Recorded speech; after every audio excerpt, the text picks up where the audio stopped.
Good afternoon, everybody, and welcome to OneValley's latest pitch event, Spotlight on Boston.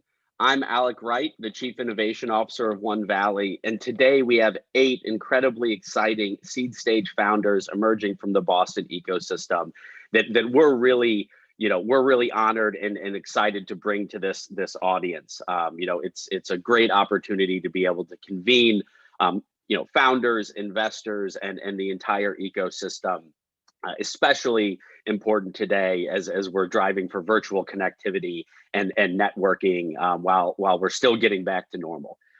Before we get into the pitches, we'd like to share a little bit about OneValley. OneValley is an innovation platform that's been around for about 8 years. We've supported hundreds of startups through our physical innovation centers. Over $1 billion has been raised by our community, and we have over 200,000 entrepreneurs that are supported through our online innovation communities, both Passport as well as through our partners communities. And we love running events that bring the ecosystem together. Before COVID, we were running 80 events a year. Today, we're running them virtually, and today is a great example of one of those events. Tonight is particularly important to us and particularly meaningful because we're pulling the Boston startup community together. We, over the past 2 years, had over 130 startups in our Boston Innovation Center. Over 200 events were run, hundreds of investors, and that community raised over $200 million in venture capital. However, as a result of COVID, we were forced to close down the Boston Innovation Center. However, we don't want, we're so excited and still always pushing for and engaging with the Boston community through events like this, as well as continuing to support the Boston community, as always, through Passport, which is our online resource hub and community for startups from around the world. Has over 35,000 members, dozens of partners in every different vertical, hundreds of mentors, and nearly $1 million in discounted and free technology tools and services. Everything that a startup needs to grow their business and ultimately be successful. Share a little bit about Passport now.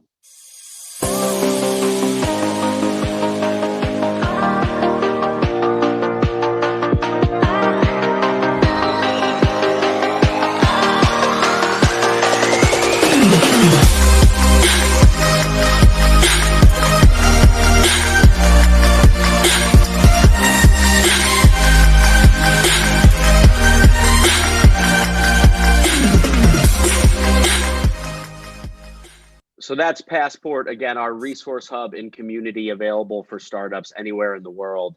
And if you're viewing today, you can get 25% off a premium Passport membership using the code PITCH. We're always excited to grow that community and share our resources with emerging founders, from Boston and beyond. Before we get started into this pitch conversation tonight, it's my pleasure to welcome a fireside chat of a great group of Boston founders. We have Katie Diasti from Viv, we have Rakeem Morris from Surge, and we have Khaled Katelli from Legacy. A great group of emerging, pre-Series A founders. And this conversation will be moderated by my colleague, Kara O'Keefe, who leads the strategic partnership and programs team at OneValley. Kara, do you want to take us away? Awesome. Thank you so much, Alec. And thank you so much for joining us tonight. We're really excited to have 3 Boston-based founders who are all actually OneValley community members as well. I would like to start off by introducing each of them. So first off is Katie Diasti. She is the founder of Viv, an earth-friendly direct-to-consumer period care brand innovating in the sustainable consumer goods space. Katie, actually, fun fact, pitched at our first ever pitch event in OneValley Boston location in 2019. Our second speaker is Rakeem Morris, who's the founder of Surge, which is a service for employers to hire former workers for shifts and projects on demand. Rakeem was the winner of our pitch event back in August 2020. And finally, Khalid Khatili is the founder of Legacy. Legacy offers from-home fertility services for men with a goal to change the outdated view that fertility is a women's issue. Khalid also participated in OneValley sponsored EWC events in 2019 and 2020 and was the winner of the US National Final Competition. Thank you guys for joining. So I'd love to get it started today by asking each of you to give us a quick overview about your fundraising background for your company, and would also love to know, what was the main factor that involved you when you decided to first start seeking funding. Rakeem, let's start with you. Yeah, so the main reason why I wanted to begin fundraising for the company, I would assume is the same as many of you on the call today and my fellow co-founders and panelists. I have a big vision, and that big vision needs funding in order to get off the ground. And I'm not sure if you asked for the timeline. I think you did ask for the timeline. I graduated with my MBA in 2018 and began fundraising in the last month of school, about May. We were able to raise and close a round about $1 million in August 2018. And we recently closed a seed round in October of 2020. That's a brief history. So a pre-seed round leading to a seed round. Awesome, very cool. Katie, what about you? Yeah, so we originally wanted to raise because we were live, we were launched, we were selling our products, but we were getting an overwhelming response from our customers demanding a new product offering that did need some upfront capital to actually create and bring to market. We were really excited about bootstrapping and being a scrappy startup for a long time, which we were doing. And it came to a point where we needed to get this product to market to continue to grow as a brand. And that's what led to our decision. We're raising our pre-seed and are at the end of that right now. And it's our first time raising as a company. And it's been a really interesting experience given the current state of the world doing so. I bet. Khalid, what about you?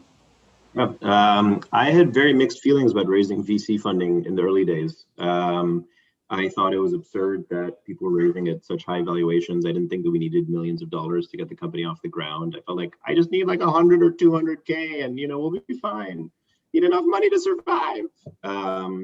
So what I ended up doing is I raised, I guess what would now be called a pre-seed round of a couple 100K, just good from my extended network. When I just had started the company, this was really May 2018. In December 2018, when we were debating whether or not to raise a venture capital round, we ended up participating in TechCrunch Disrupt, and we won, and we suddenly got a lot of inbound interest, which we decided that we would take advantage of. We ended up raising around, we ended up raising our first million from Bain Capital Ventures in April 2019. In a funny turn of events, we got accepted to Y Combinator a week after we got that term sheet. So we shut down our raise, went through YC, and then raised another 2.5 million after YC. So in total, we had raised about 3.5. That was broadly throughout, I don't even know what year it is anymore, broadly throughout 2019. And then more recently, we kicked off our Series A raise. Awesome. Thank you so much for sharing that. So I would be remiss if I didn't start this chat off with a location-based question, as today we're talking to 3 Boston-based founders. I'd love to know from you guys, how much do you think location matters when you're fundraising? And have either of you or any of you ever felt that you were at a disadvantage during your raise because you weren't based in Silicon Valley? Khalid, why don't we start with you? As you mentioned, you did end up going to Y Combinator. Would love to hear your experiences with that. Sure. Yeah. I think there are a lot of preconceived notions that investors have about where you are based. I think where you are based doesn't matter that much in the day-to-day. Certainly, there are levels of serendipity that you will have. For example, we run a male fertility company. We met a urologist who was based here in Boston, who ended up being a friend of a friend of a friend kind of thing. And that kind of serendipity is nice to have and is driven by the city that you're in. I don't think it changes much about your business, but I do think it changes the way that VCs perceive you. I think that if you are based in New York and you're a consumer-facing or fintech company, then you're taken a bit more seriously. I think the same is true for kind of pure tech in San Francisco.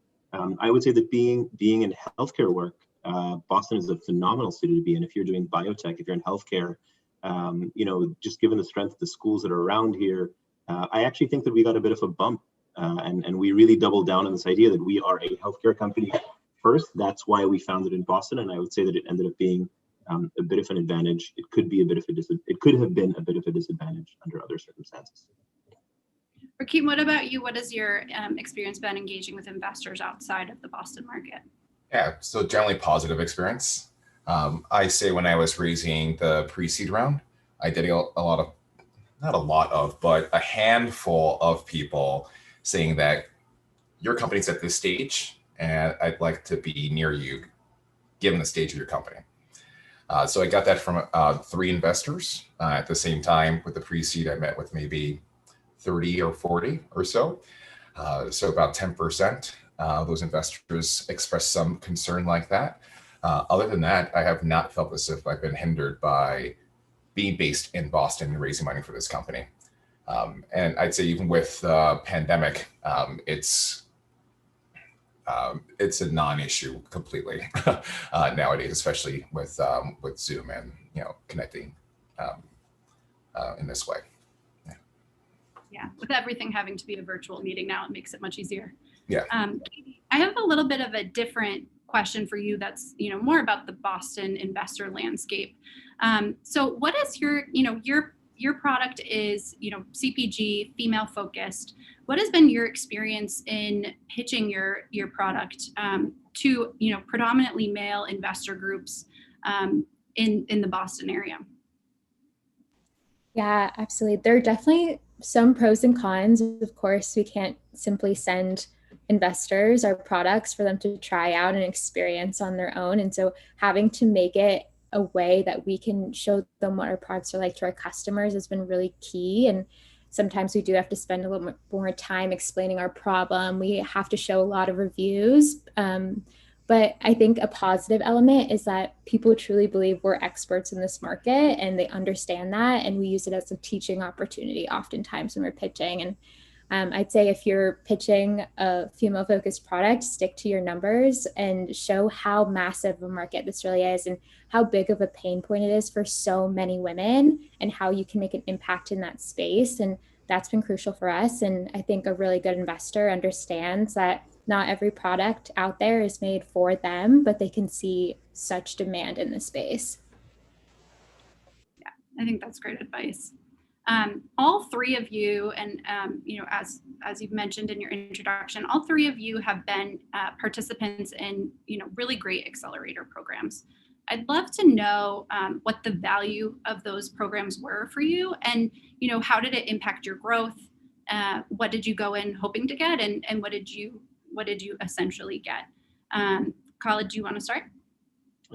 Sure. So we have run the gamut. I mean, we have really gotten around when it comes to the accelerator systems. We started at the Harvard iLabs. We were part of the LLX cohort, which was for alumni-led ventures. We spent about 9 months there, actually closer to 12. That was extremely useful because in the early days, just the structure and the network, I didn't come from a particularly entrepreneurial background. I was at the Kennedy School. My friends were in policy. My friends were doing very different things. And so just building that network was extremely valuable, and having a bit of a structure helped as well. Because, you have a desk to go to every day. You have people who are sitting around you who can give you advice. We had a Slack channel, the little things, because before that I was just, me at a coffee shop with a privacy screen because I was Googling sperm images all day long. After that, we went through YC and Mass Challenge simultaneously. I will be very direct and say that Mass Challenge was largely an opportunity for us to participate in some of the larger cash prizes. So for example, the Gold Award, which we won last year, that award goes up to $50,000, and that's a meaningful amount of money. Certainly there were some areas where we were able to plug into some of the mentors. They had a couple of good healthcare focused mentors who were in the program. And then we had YC as well, which I think has clear advantages and disadvantages. First and foremost, for anyone who's in the Boston ecosystem, I was very convinced that we needed to have kind of that West Coast ticket. YC is that golden ticket. It's where West Coast investors take you seriously, because there is such a disconnect between East Coast and West Coast investors. It's very interesting. Every East Coast investor knows everyone else. They're in the same WhatsApp, Telegram, whatever groups. Same on the West Coast, very little overlap. So For us, that was an opportunity to get into demo day, to pitch to all the VCs on the West Coast. We did bring on some fantastic investors who are on the West Coast who I don't think would have invested in us otherwise. I think the dirty secret of Y Combinator that a lot of people don't recognize is the batch sizes are huge now, right? There is 200 plus companies per batch. I think it was maybe 140 or something when we were there last summer. So, you're not going to get the level of, nobody's going to hold your hand. You're not going to get hyper personalized attention. It is a forcing function to make sure that you are getting your shit done, that you are doing your work. It is a platform for you to be able to pitch to the world and raise funding. But I don't think anybody should be under false illusions that YC is going to teach you how to run a company or start a company. Rakeem, what about you? I know you have also an interesting experience with the accelerator, that was sponsored by a venture capital firm. Would love to hear about your experiences with the Underscore Accelerator. Yeah, absolutely. Underscore Accelerator, I began this while I was in my last semester in school getting my MBA. And well, they are the ones that led my pre-seed round. And so through the accelerator, we were able to have on a weekly basis conversations with partners, and not only conversations with them, but them working on the problem that you're facing with your company you're trying to solve on a weekly basis with venture capitalists. And what comes as a result is a really tight message. You begin to understand intuitively what they're looking for. And as a result, our pre-seed round was open and closed quite quickly. There are other accelerators that we went to that there's so many at this point. I've forgotten all of them, or most of them at this point, but there's been quite a few. I remember most of them. One of the joys of the unexpected joys of the accelerator is that since you're working on your business alongside other founders, you forge really strong relationships with them. And I have people over at my house, whether it's for dinner or for barbecue, and these inevitably turn into founder therapy sessions, especially with a couple of beers being passed around. And it's really a way to be able to connect with people that are in the same circumstance as you are, which is, as you go along your journey, you find to be one of the most important things that assets that you have is a really good group of founders that you trust or respect, who can give you advice. And those same people will also give you introductions to investors. And so most of my introductions are from the founder friends that I have forged these relationships with. Absolutely. Katie, what about you? How was your experience? I know you were in the SSC Accelerator program. Yes, we did SSC in 2019, and then we did Mass Challenge this past summer in 2020. And I think we went in to Mass Challenge especially craving structure, which was a little silly given that, like people have mentioned prior, you get what you put in to accelerators. And if you're going to ensure that mentors and people are holding you super accountable to your KPIs and that you're hitting all your goals, that's great. But a lot of that does come from you, and you need to show that. That network in particular was super valuable, and both of them were for our current round, but also bringing on mentors that were super experienced in our space. A lot of people in the CPG and personal hygiene space became mentors and advisors to us, which was incredibly valuable. Because this past summer was virtual, was slightly less experience with getting to meet more founders, but building networks in other ways has been crucial as founder as well. Absolutely. And I think that point that you were in Mass Challenge in 2020 during COVID goes nicely into my next question. All three of you, raised last year, and I would just love to know, what was the experience like fundraising during COVID? Katie, do you want to start? Sorry. Yeah. So it's my first time ever fundraising. We're an early stage startup, and it was during a pandemic and lots of instability in our government. And it's been quite an experience, to say the least. But I think what I learned the most is that investors are also real people. And 2020 was hard for a lot of people. And sometimes you need to follow up more often, and literally had investors say, I'm sorry, my kid has COVID right now. I'm a bit busy, and that's why I'm not responding to you, and understanding that's really transparent. But at the same time, raising right now can prove a lot. And I think if you're able to do so successfully and prove that there's room for your business in the future, that's going to be exceptional to show. Absolutely. Rakeem, what about you? For you? Yeah, this is not related to investors directly. However, the paperwork that we had to do with the state and the government, all of that is completely, it's a black box and you can't find anything about it. So you submit things to the government, it takes 4 weeks to come back, things that used to take 2 hours. And there was so much of my time spent with that. I almost regret that's the thing I learned the most raising during COVID.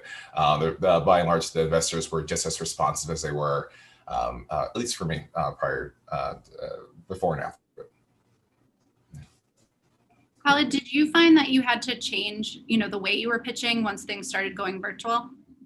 Yeah, well, we really leaned into the whole, the world's up in flames, presidential elections disputed, possible recession, global pandemic. We said, you know what, this is a unique opportunity in a way.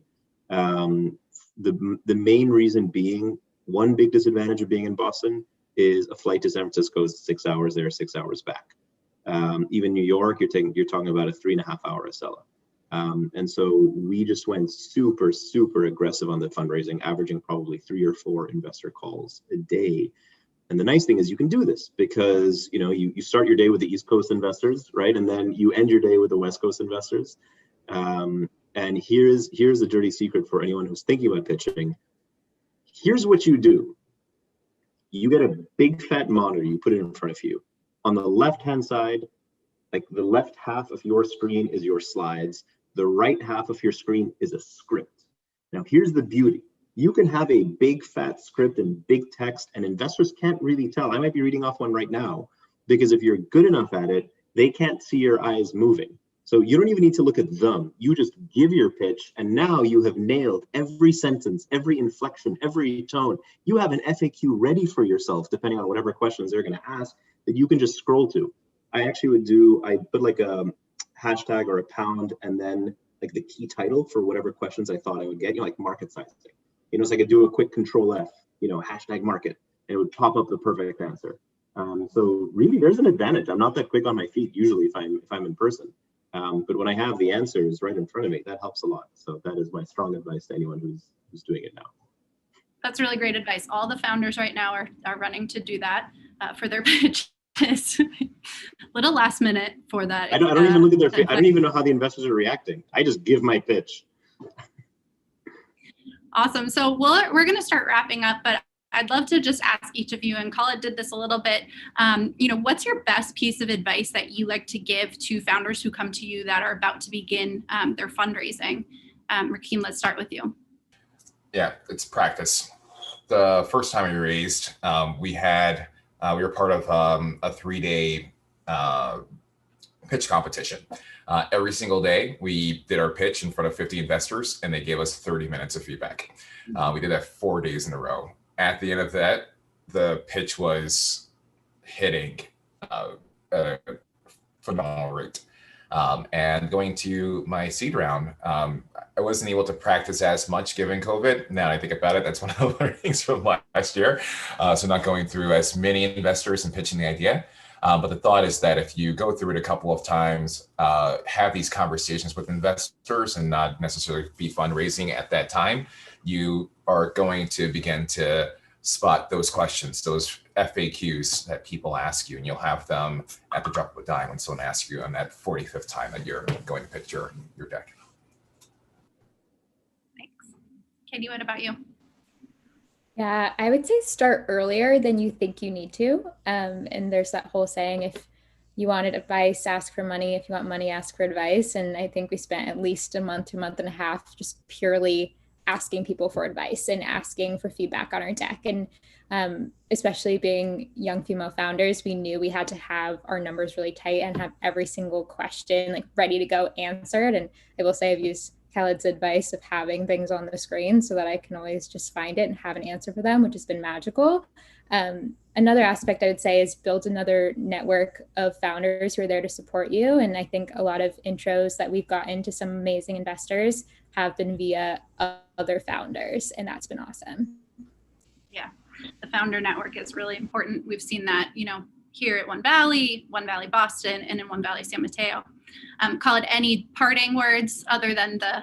I'm gonna leave it on a very cynical note, okay, which is just remember, investors are not there to be your friend. Investors have a fiduciary duty to their investors to make them a lot of money, and therefore, by extension, they really only care about you if you think you have the chance to make them a lot of money.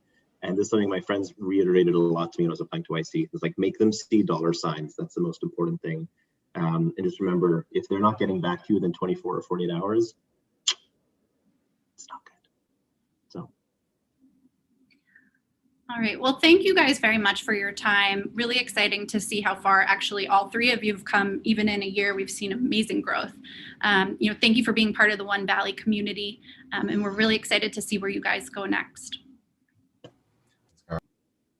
Alex, I'm going to pass it back over to you so we can start hearing some awesome Boston-based pitches. Thank you so much, Kara. Really, really appreciate it. And, want to thank our panelists again.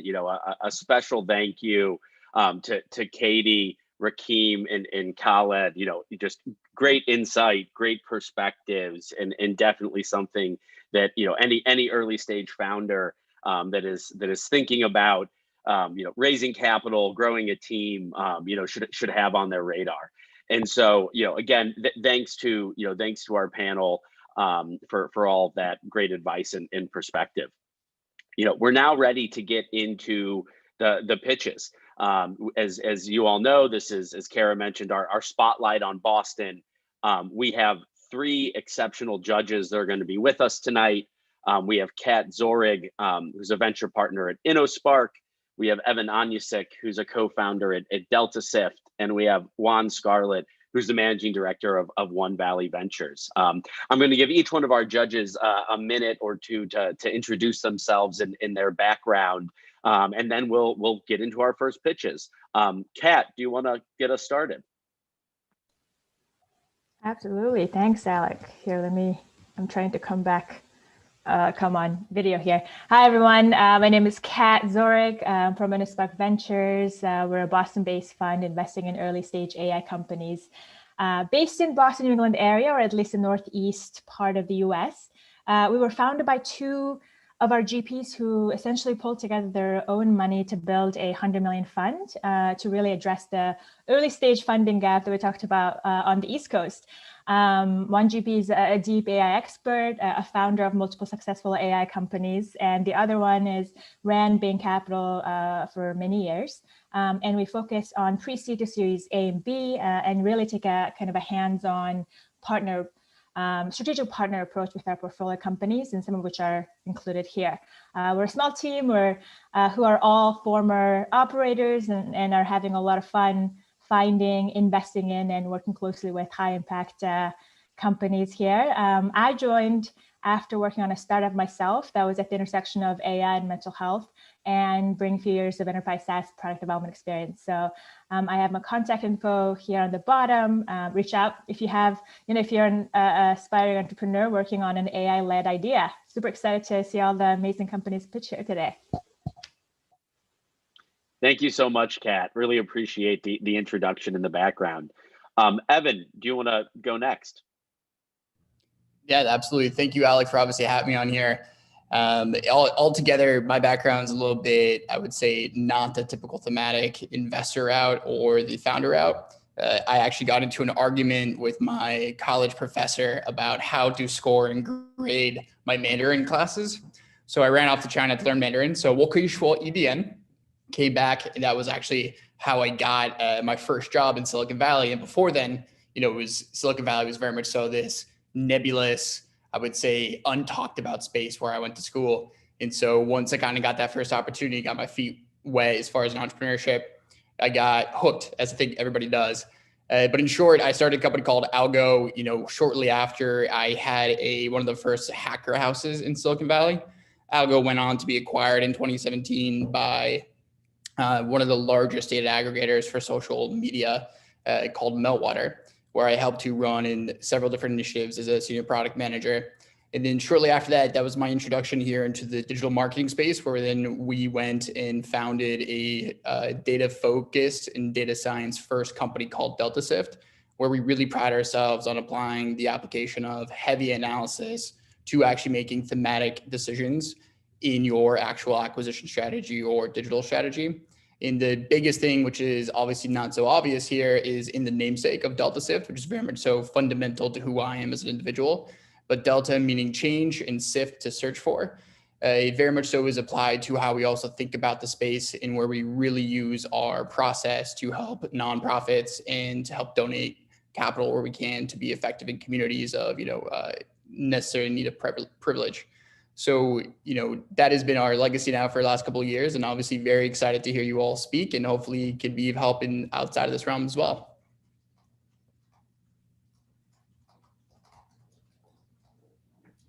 Thank you, Evan. Really appreciate it. And finally, Juan, do you want to wrap it up? Sure. Thanks, Alex. Good afternoon. I'm Juan Scarlett, Managing Director at OneValley Ventures, where we're launching multiple venture fund strategies to support startup ecosystems around the world. We are currently making pre-seed and seed stage initial investments in standout companies from across the OneValley ecosystem and our partner networks. We're primarily focused on digital transformation companies with dynamic founders who are tackling high-value problems in attractive markets. I myself have been in the venture investing industry for the past 14-ish years and in public technology investing for about 6 years prior to that. Before joining OneValley, I led an early-stage investment effort at Nimble Ventures based in San Francisco. And I'm very much looking forward to hearing everyone's pitches today. Thanks. Thanks a lot, Juan. And again, thank you again, Kat, Evan, Juan. Really looking forward to hear what you think of our pitches today and getting some of your feedback. We'd also like to give a quick shout out to all of our supporting organizations that helped us recruit startups, promote the event. Without incredible ecosystem partners like these, events like this wouldn't happen, and the entire OneValley community wouldn't be possible. So thank you again to all of our partner organizations.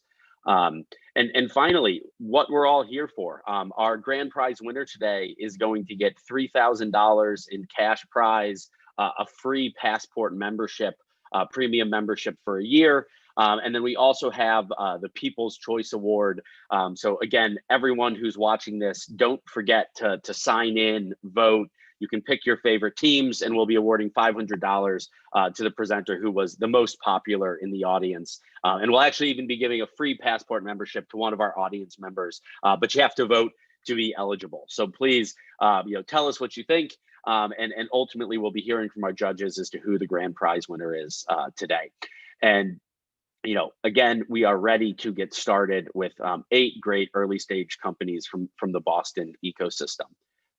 First, we'll be hearing from Ian at Addiviv, then Jayatsna from Kiva Health, Adam from Monetics, Nick and Nick from Recover Athletics, Madison from Mount, Sharonda from Cause EDU, and Carl from Boundless Robotics, and finally Jacqueline from Portico. We have a great group of founders here tonight that we'll all be hearing from. But again, a reminder for our audience, be part of the action. You can ask questions to the startups in chat. We'll do our best to get one of those or two of those in Q&A. You can vote for your favorite companies and again, have an opportunity to win passport. And again, if you're an investor, if you're a potential customer of one of these companies, you can request an introduction in the live stream and you'll be connected with the presenting founder. So again, stay involved, ask questions, vote, request introductions, and we're ready to get started. It's my pleasure to welcome our first presenter to the stage, which is Ian from Addiviv.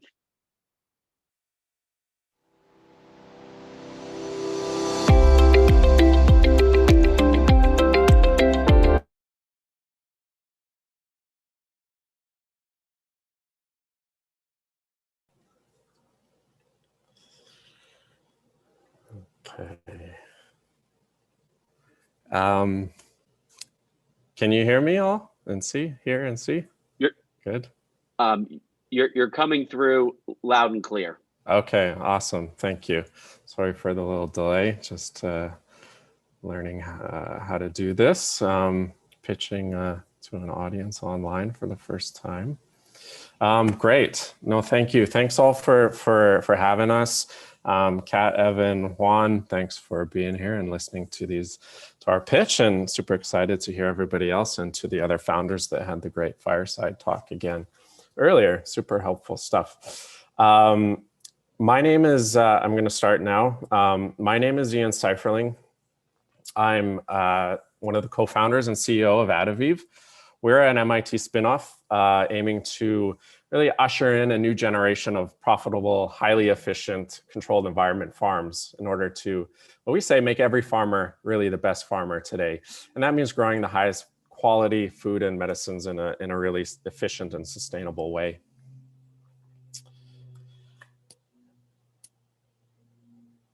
We, you know, I'm Canadian, so I'm not good at the bragging thing, but you know, I think we've got an awesome team that we've built. We really cover every dimension of the business, from myself with a background in biology, having grown up in and around farms. Julian is our COO. He brings really operational experience and business acumen. And Mo, our rock star AI expert with a background in quantum physics and machine learning. We're starting in that big mission. We're starting with the challenge of solving the massive crop loss and consistency challenge that is costing growers and farmers $220 billion a year. So it's a problem across ag, but also including indoor and controlled environment agriculture, whereas we play. It's the growers' #1 cultivation challenge and pain point today. Crops are underperforming. They're missing their yield targets 40% of the time. And for high value crops like medicinal cannabis, which is where we're piloting and our beachhead market, that's $1 to $4 million revenue that they're losing every month for the average size grower. So they're leaving a lot of money on the table because of these crop loss and consistency challenge issues. Why? Like, why is it happening? It's because essentially they lack the visibility and the traceability over all those plants at that scale. Pest and disease, they're really hard to detect. And by the time they realize that there's a problem, it's already spreading, it's already impacting the yield and the quality. There's a lot of hands working with these plants. There's equipment, it's failing, and decisions are heuristic. So it's really complicated system, and they essentially just lack the tools to monitor and to communicate all these critical issues effectively. So what we say, you know, and what we're doing is giving those growers digital eyes on every plant. We're really enabling them to use what we call data-driven lean cultivation methodology. And that's meaning the visibility to run their cultivation processes with really the health and the performance of each plant at the center as the key driver, effectively, you know, error-proofing the grow. So for managers, it's giving them that remote oversight. And for the growers, it's allowing them to treat those critical hotspots quickly and know what treatments and recipes are working and what's not working. How do we do it? We've built a really great product so far to date.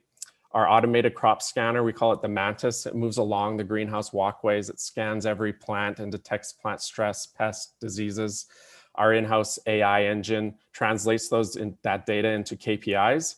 And our farm app and our computer vision reports, they enable the workers to easily locate the hotspots and really resolve all those sources of yield loss and track the treatment's effectiveness. We also bring that visibility up to the managers through our action board so that they can root cause and become really proactive rather than reactive with our yield forecasting abilities.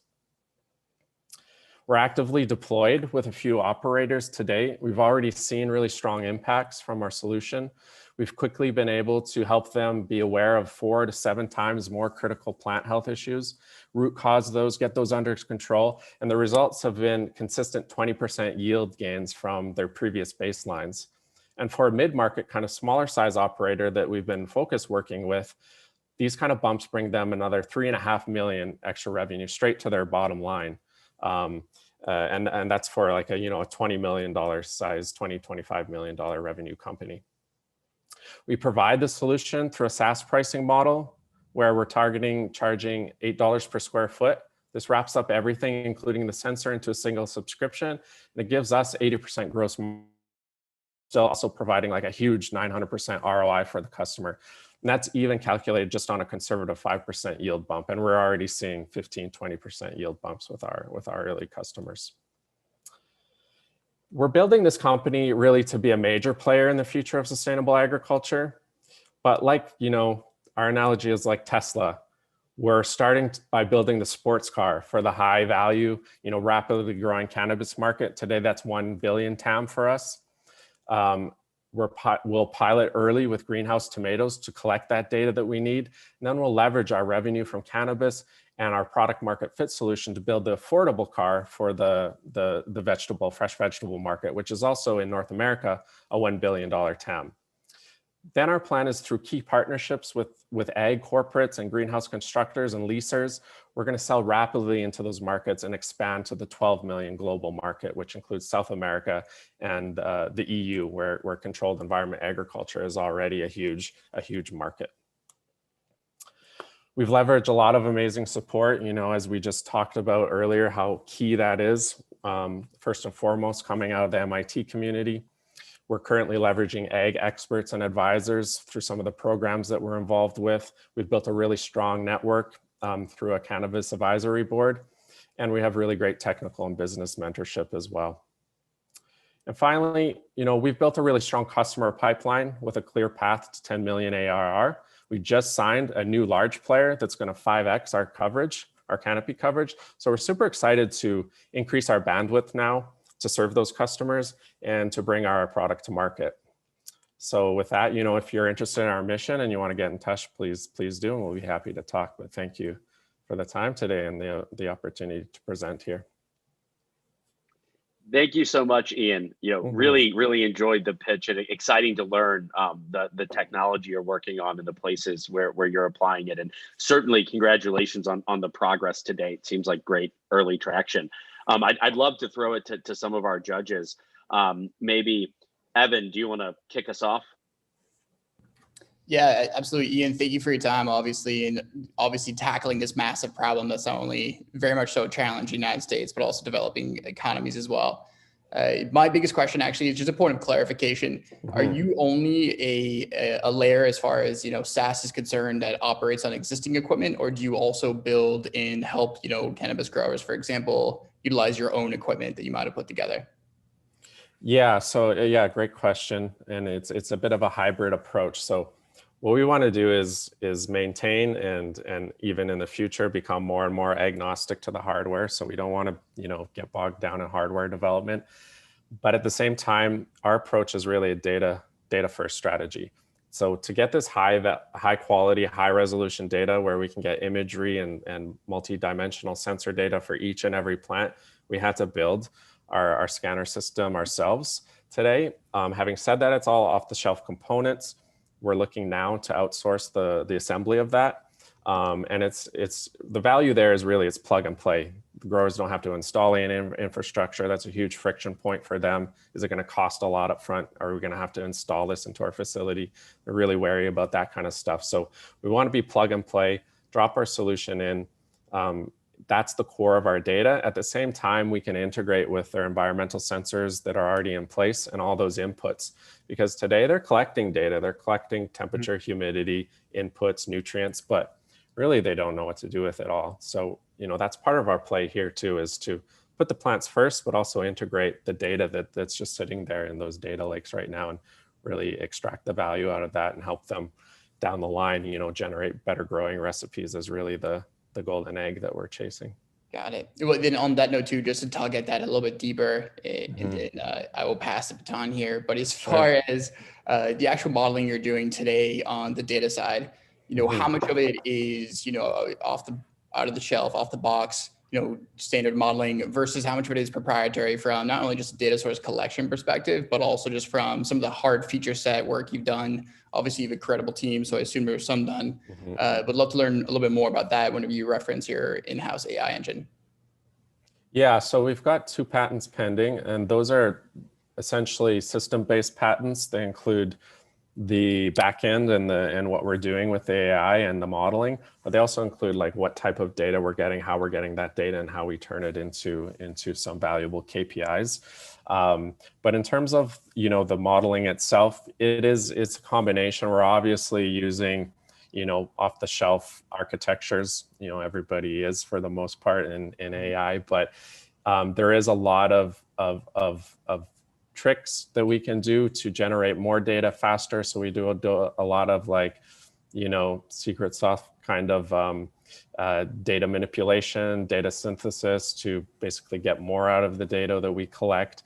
We have a plant scientist on board that, and that's key to work with our AI scientists to really know how to train these models really well. What we've seen out there is really that most AI in agriculture sits at a very kind of superficial level. And we're now moving into diagnosing very specific problems. And for that, you need to understand the plant science behind it, what you're looking for. And that's, I think, the value in us owning our own annotation pipeline as well. We have an annotation team in Colombia. One of our co-founders, Julian, is from Colombia. And so we're really able to, I think the core of what I'm trying to say and what we do is we can really rapidly push through new diagnosis through our pipeline. And I think that's where a lot of value in the secret sauce lies for us, because, you know, we tell the growers where the hot spots are. That's the low-hanging fruit, but every grower we go into might have a specific issue they're facing today. And we can quickly, we've shown that with the pilot, they had a russet mite issue, and we're quickly able to ramp up models and help them, you know, root cause those.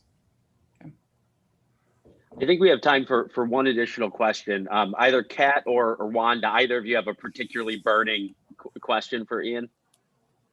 I do. I could ask. Hi, Ian. Really good to Kat. see you again. You too. Funny thing, we were talking about accelerators earlier. Ian and I, my old company, when we were going through Delta V at MIT together.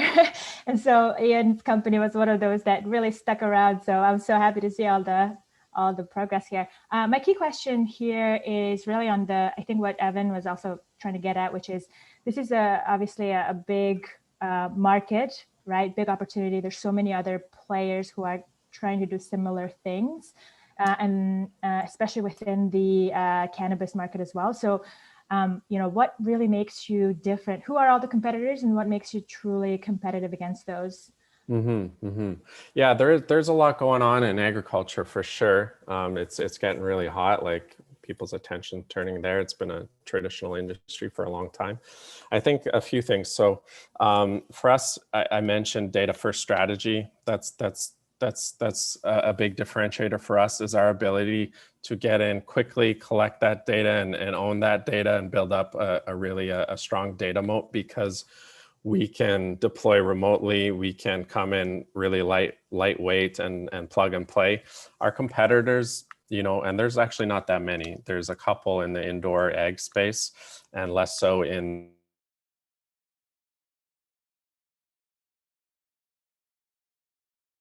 competitors that we look at would be like a Prospera or a Unu. Those are two that actually use plant health and use some computer vision.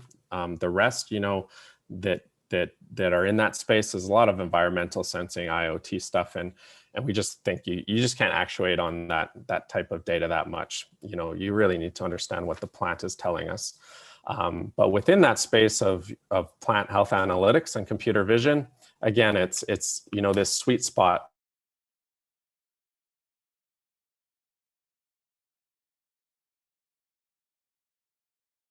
Them the value very quickly in a couple crop cycles, whereas the other competitors, you know, they have heavy infrastructure. They have to install on rails, and it costs a lot of money, and so they're going to be much slower to be able to show that value and get the sales cycle like really rapid. My apologies. We're running up to time, so we have to wrap up the Q&A. But Ian, Sure. Thank you so much for your time today, and thank you to our judges for the questions. It was great to learn about additive. Thank you. Next, we're ready to move to our second presenting company. It is my pleasure to welcome Joyatsna from Kiva Health to the virtual stage.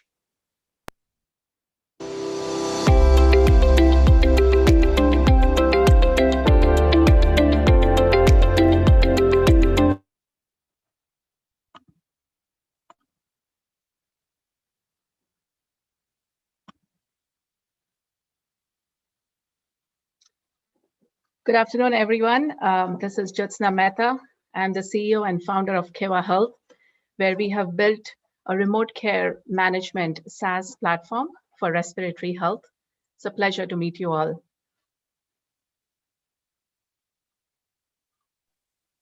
You're coming through loud. Thank you.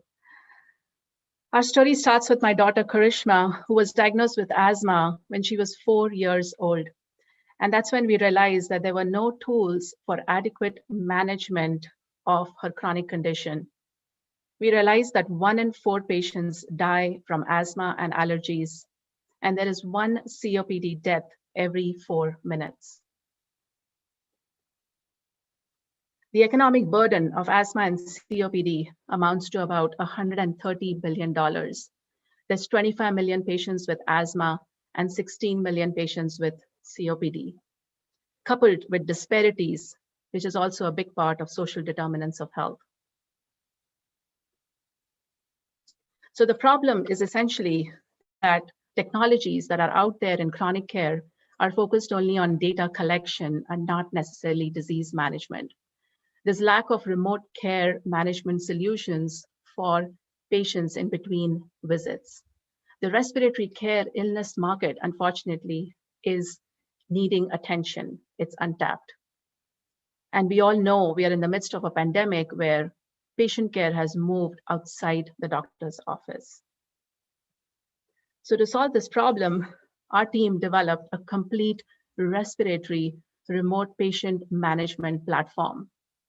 This platform is complete with physicians communicating with the patients via two-way messaging, allowing them to segment their patients, care optimization, device connectivity, and many other features. On the patient side, we have self-management action plans, videos, reminders, alerts, triggers that help them to track adherence and allow timely engagement with physicians. This is all backed by a proprietary engine that uses evidence-based guidelines that we worked with physicians to allow patients to enter their symptoms and get self-guided plans. We also are using predictive AI analytics at the back end with the big data to prevent those ER visits. Our go-to-market strategy is focused on specialty care providers. We've received extensive feedback on our tiered solution. Our basic plan is at $20 per patient per month that comes with an app and a weekly RPM report for the physician, and a premium plan that's offered at $75, giving physicians an upwards of $300 since it's fully reimbursable. The premium plan includes access to the app, the platform, and Bluetooth spirometers that patients can use at home.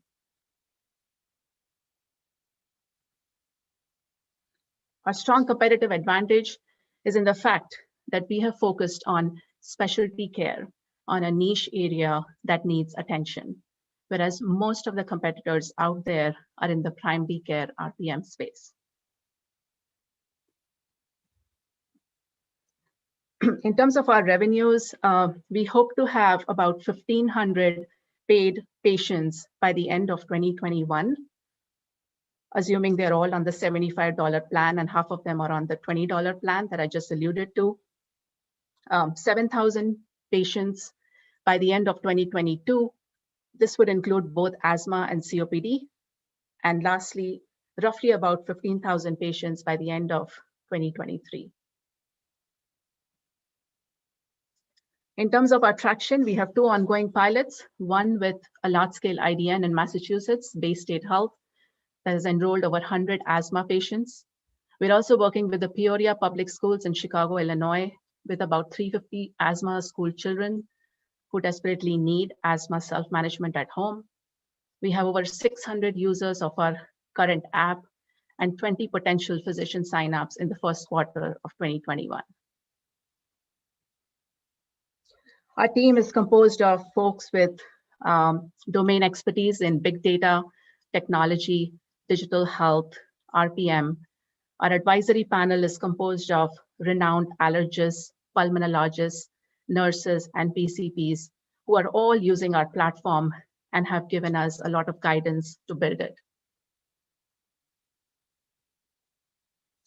Our request right now in terms of our fundraising is $1.5 million. Our goal is to have 15,000 lives on the platform. This would allow us enough revenue for a year for marketing efforts in terms of fulfilling our sales acquisition plan, product development in terms of working on a COPD platform along with asthma, and lastly, ensuring that we can build a good customer success team, ensuring healthcare providers have access to the best remote care. We've also collected $75,000 of non-dilutive grant funding, and we remain bootstrapped so far. Thank you very much from our team. This is Keva Health.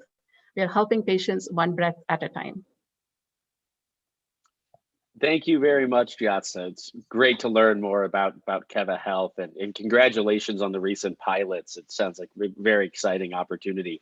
I'd love to maybe start off with Juan, since he got robbed of a question last time. You can kick us off, Juan. Thank you. No problem at all. The questions were great last time. I was happy to wait. Thank you for the pitch. It sounds like a fantastic solution. I just had two questions. One, to what extent have you been able to prove the effectiveness of the solution at managing better outcomes? That's a great question. So we've done multiple focus groups with asthma patients. We've also tested our solutions with doctors.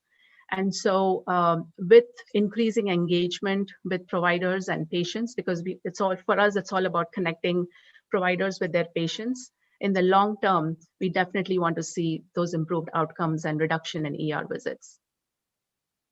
Okay, thank you. And then one last thing, what is the go-to-market strategy and plan? How are you getting the solution in front of doctors and patients? Absolutely.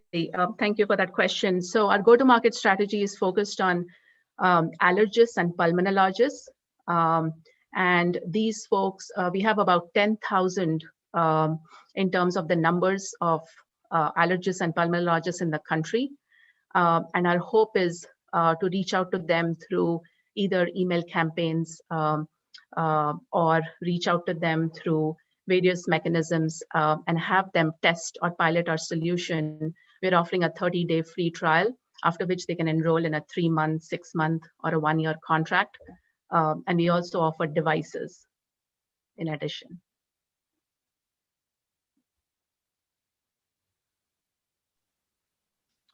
Any questions, Evan or Kat? I could go if Evan is okay. Could you? Is that good, Evan? Absolutely. I asked too many questions last time. Awesome. Yeah. So thanks, Jitsa. Interesting idea. Can you talk a bit more about the proprietary engine that you have, and as well as obviously from you mentioned, what you're really providing is it on the disease management perspective? What specifically in terms of content or other things that you makes the disease management component really competitive? Or excellent question. Proprietary there as well? Yes, excellent question, Kat. Thank you very much. So our proprietary engine is based on guidelines. And so it's a self-care management tool. So patients are allowed to enter their symptoms, and then they're able to get specific feedback on their care plan and what to do next. So an asthma patient would know what medications that is on their action plan. It gives them reminders if they are not feeling well or if they're exacerbated. So the engine itself is programmed to give the patients actionable things or actionable reminders. And so that's sort of the engine. The other piece of the AI engine that we are developing is predictive analytics. So what's the likelihood based on all the data, the adherence data, the spirometer data, the data that's out there in terms of knowing how many visits these patients make will allow us to build an AI model. So we would have a prediction tool for these asthma patients to predict their future exacerbations. Thank you.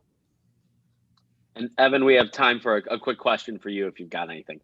You know me, Alec, always with lots of questions. Thank you. That's a good thing. Yeah, right. Thank you for your time. I obviously, it sounds like Kat and I are trying to get to the same point. Can you kind of elaborate a little bit more on this programmable actionable reminders? Is that notification based? Is that, I know it's based off of obviously relevant information you put into the system, but how much of it is, you know, case by case, demographic based, et cetera? Where did you source all those things from? And more specifically, you know, how are you improving the accuracy, and what is the liability if somebody takes, you know, an action, but maybe it has a negative effect? That's a great question. So a lot of this is based on the disease. So if you take the example of asthma, it's a very specific, you know, each patient's journey in asthma is very different. And so the way we start off is very basic with their action plan. And it's called a traffic signal approach. So somebody can be red, yellow, or green. And so as soon as they indicate in their app that they are yellow, there's a bunch of reminders. And these are exactly what we've tried to do, is mimic what their interactions will be in the physician's office. So if they called up the physician and said, I have shortness of breath, I'm not doing well, I have chest tightness, doctor, what should I do? The next question is, have you taken your inhaler? And we start reminding them. We give them those reminders every hour, every 2 hours, every 4 hours, forcing them to make sure that they can take their medication. And this is not the only reminder. There's also self-care management in terms of, you know, washing the inhaler attachments that they use. There's also the concept of questionnaires, patient-reported outcome questionnaires, such as your asthma treatment plan, asthma treatment questionnaire. So once they answer those 4 questions, which is very typical of the physician asking them that question when they visit in the office, that questionnaire then prompts the physician to know how controlled their asthma is. And so we are essentially, you know, we've programmed all these questions. And so if a patient is, you know, not doing well, is in the moderate zone or the severe zone of asthma, they would get more questions and more actionable items than somebody who was in the green zone and doing well. I hope that helps. Thank you so much, Giat. Thank you. We're running out of time, so we need to move on to the next presenter. But Yes. but really wonderful opportunity to learn about Kiva Health, and you know, hope that you're incredibly successful in improving, you know, better breathing for people across the world. So thank you again. With that, it's my pleasure to welcome our third presenter. You know, Adam Fisher, the CEO of Minetics, will be joining us on the virtual stage.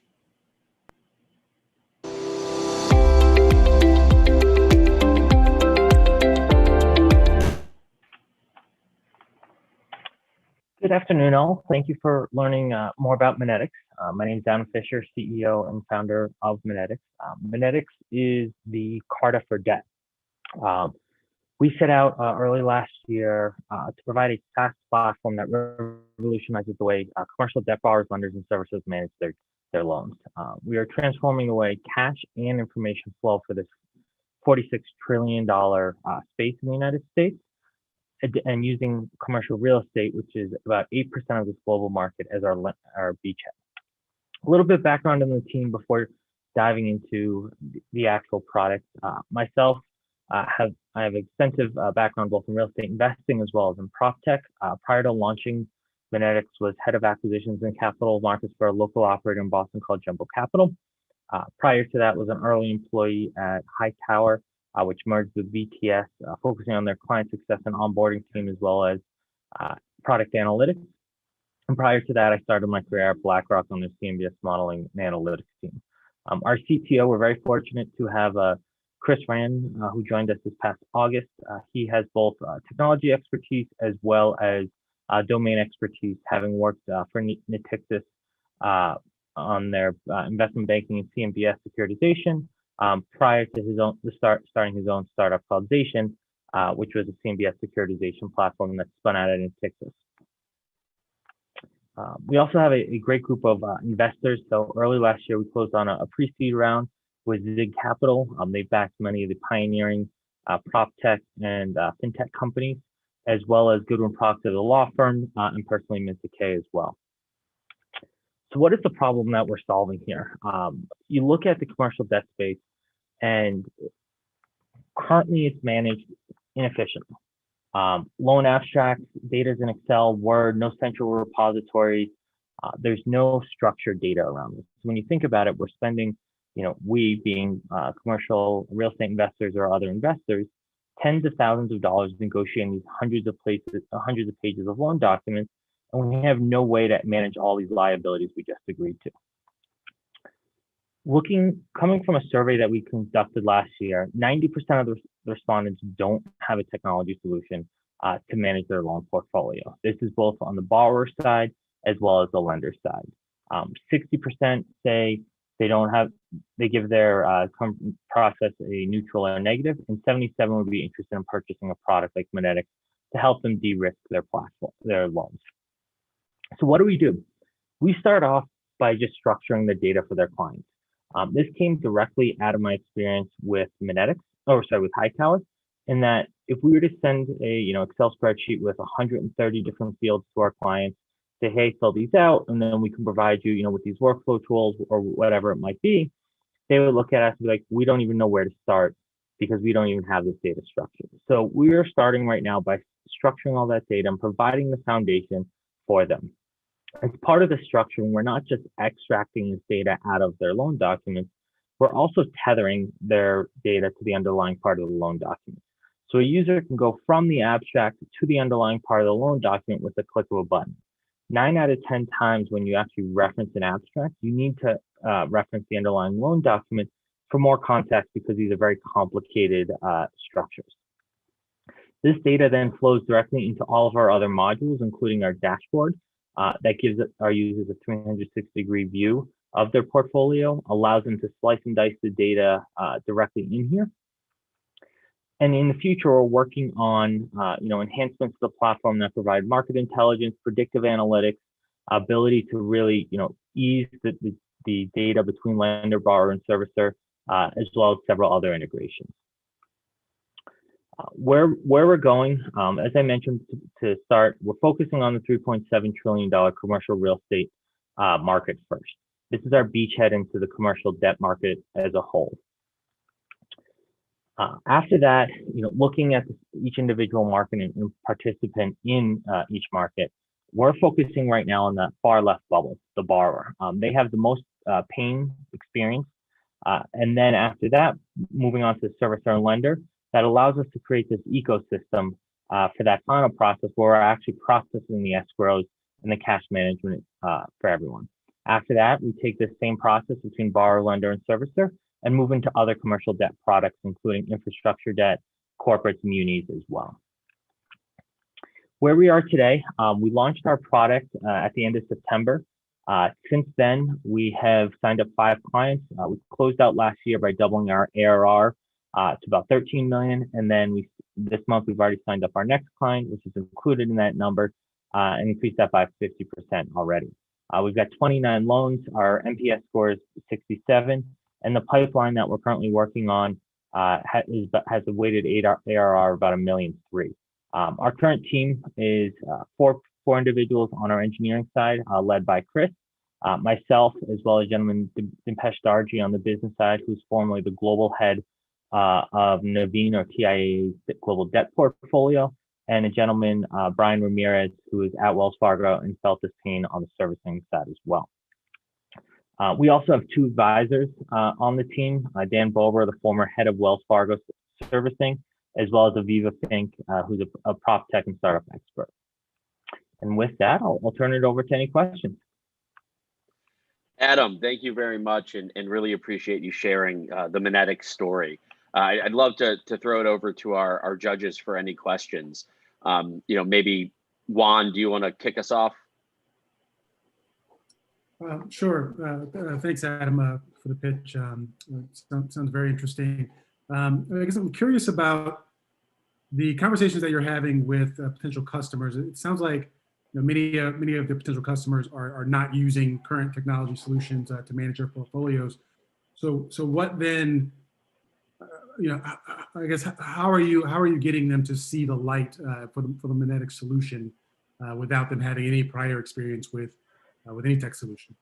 Definitely, yeah. And so if we look at, specifically the real estate space over the last decade, right? 2013, 2014, when I was at Hightower, we were, teaching real estate professionals what technology is, how to buy technology, and really not selling our product. Over the last decade, these end users have really transitioned, gained a new skill set around how do we buy technology, how do we leverage technology to mitigate our risk. And so really what we're explaining to them and walking them through is, hey, when you look as an investor, where you have the most risk, you've got a lot of liabilities you signed on the dotted line when you sign those loan documents that are just sitting in your files. And they're like, oh, we do need a way to structure this. And when we compare it to one of their technologies like a VTS that they've already deployed, it's very easy for them to make that connection. Okay. Thank you. Any questions on your side, Evan? I'd actually love to pass it to Kat in case you wanted to ask any questions. Yeah, so I'm kind of following up on what Juan was asking. I'm really trying to understand kind of the main value here that you're providing to your customers through this platform. So if you were to take the borrower beachhead market, right? Could you walk through a specific example of one borrower that maybe is currently a customer? You don't have to say the name. And what is the bottom line here? Are you saving, costs? Or time, or are you helping them increase whatever it might, revenue, whatever it might be? And then what kind of business model are you using with them? Yeah, definitely. So easy question. Let's touch on the business model first. So we charge $1,000 per loan per year, and then $1,000 onboarding fee. That onboarding fee does all the abstraction. That onboarding fee can be compared to having their lawyers do it at $3 to $5 grand per loan document. So significant savings, and we believe there's opportunity there to increase margin as well. On the value add, there's really two buckets. One is the risk management, with the end goal of increasing their investment return. So being able to be proactive instead of reactive on things such as extension option dates. We've got great examples of a client misses an extension notice date. It's 5-6 years down the road, you forget about it. They realize the week of or the month after that they wanted to extend, they now have got to pay tens of thousands of dollars from legal fees to actually renegotiate those loan documents versus our system, which will automatically remind them 3 months, 6 months prior to that date, however often they want, that they have an extension notice date, so they have that time to do the analysis and not have to worry about the large legal expenses on the side of missing it. Additionally, when you have to access this data just in general, we at Jumbo literally had a file cabinet in the center of the office that we would go access the loan documents with. So anytime I was doing an analysis on one of our loans, it would take me about 30 minutes to an hour to just pull the information that I need, let alone actually do the analysis. So now with Monetics, that process takes literally minutes because it's all structured. We can easily go from the 1,000-foot level all the way down to a specific loan document with a click of a button.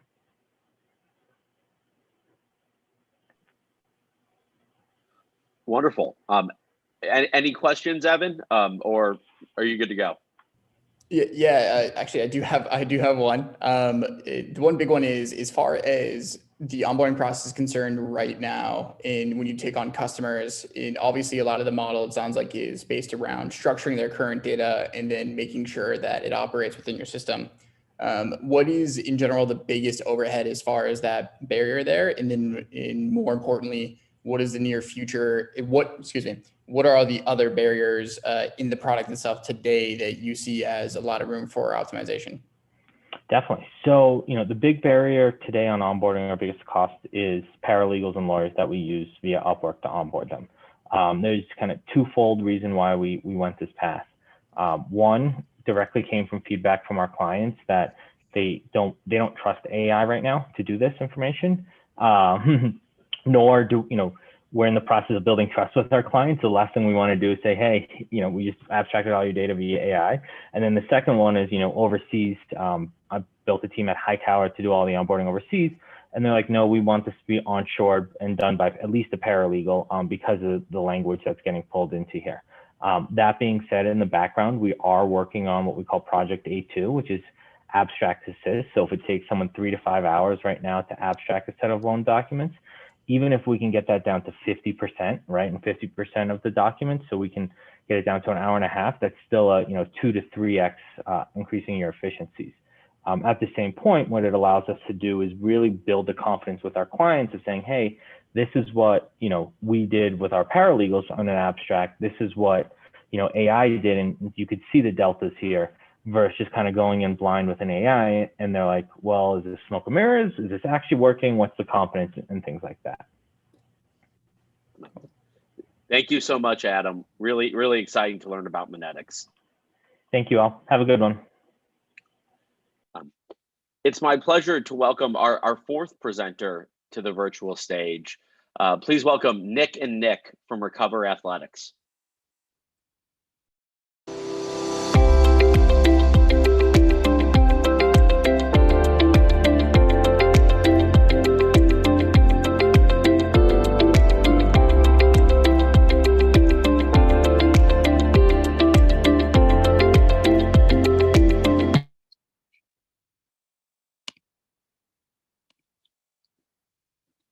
Hey folks, I'm Nick. And I'm also Nick.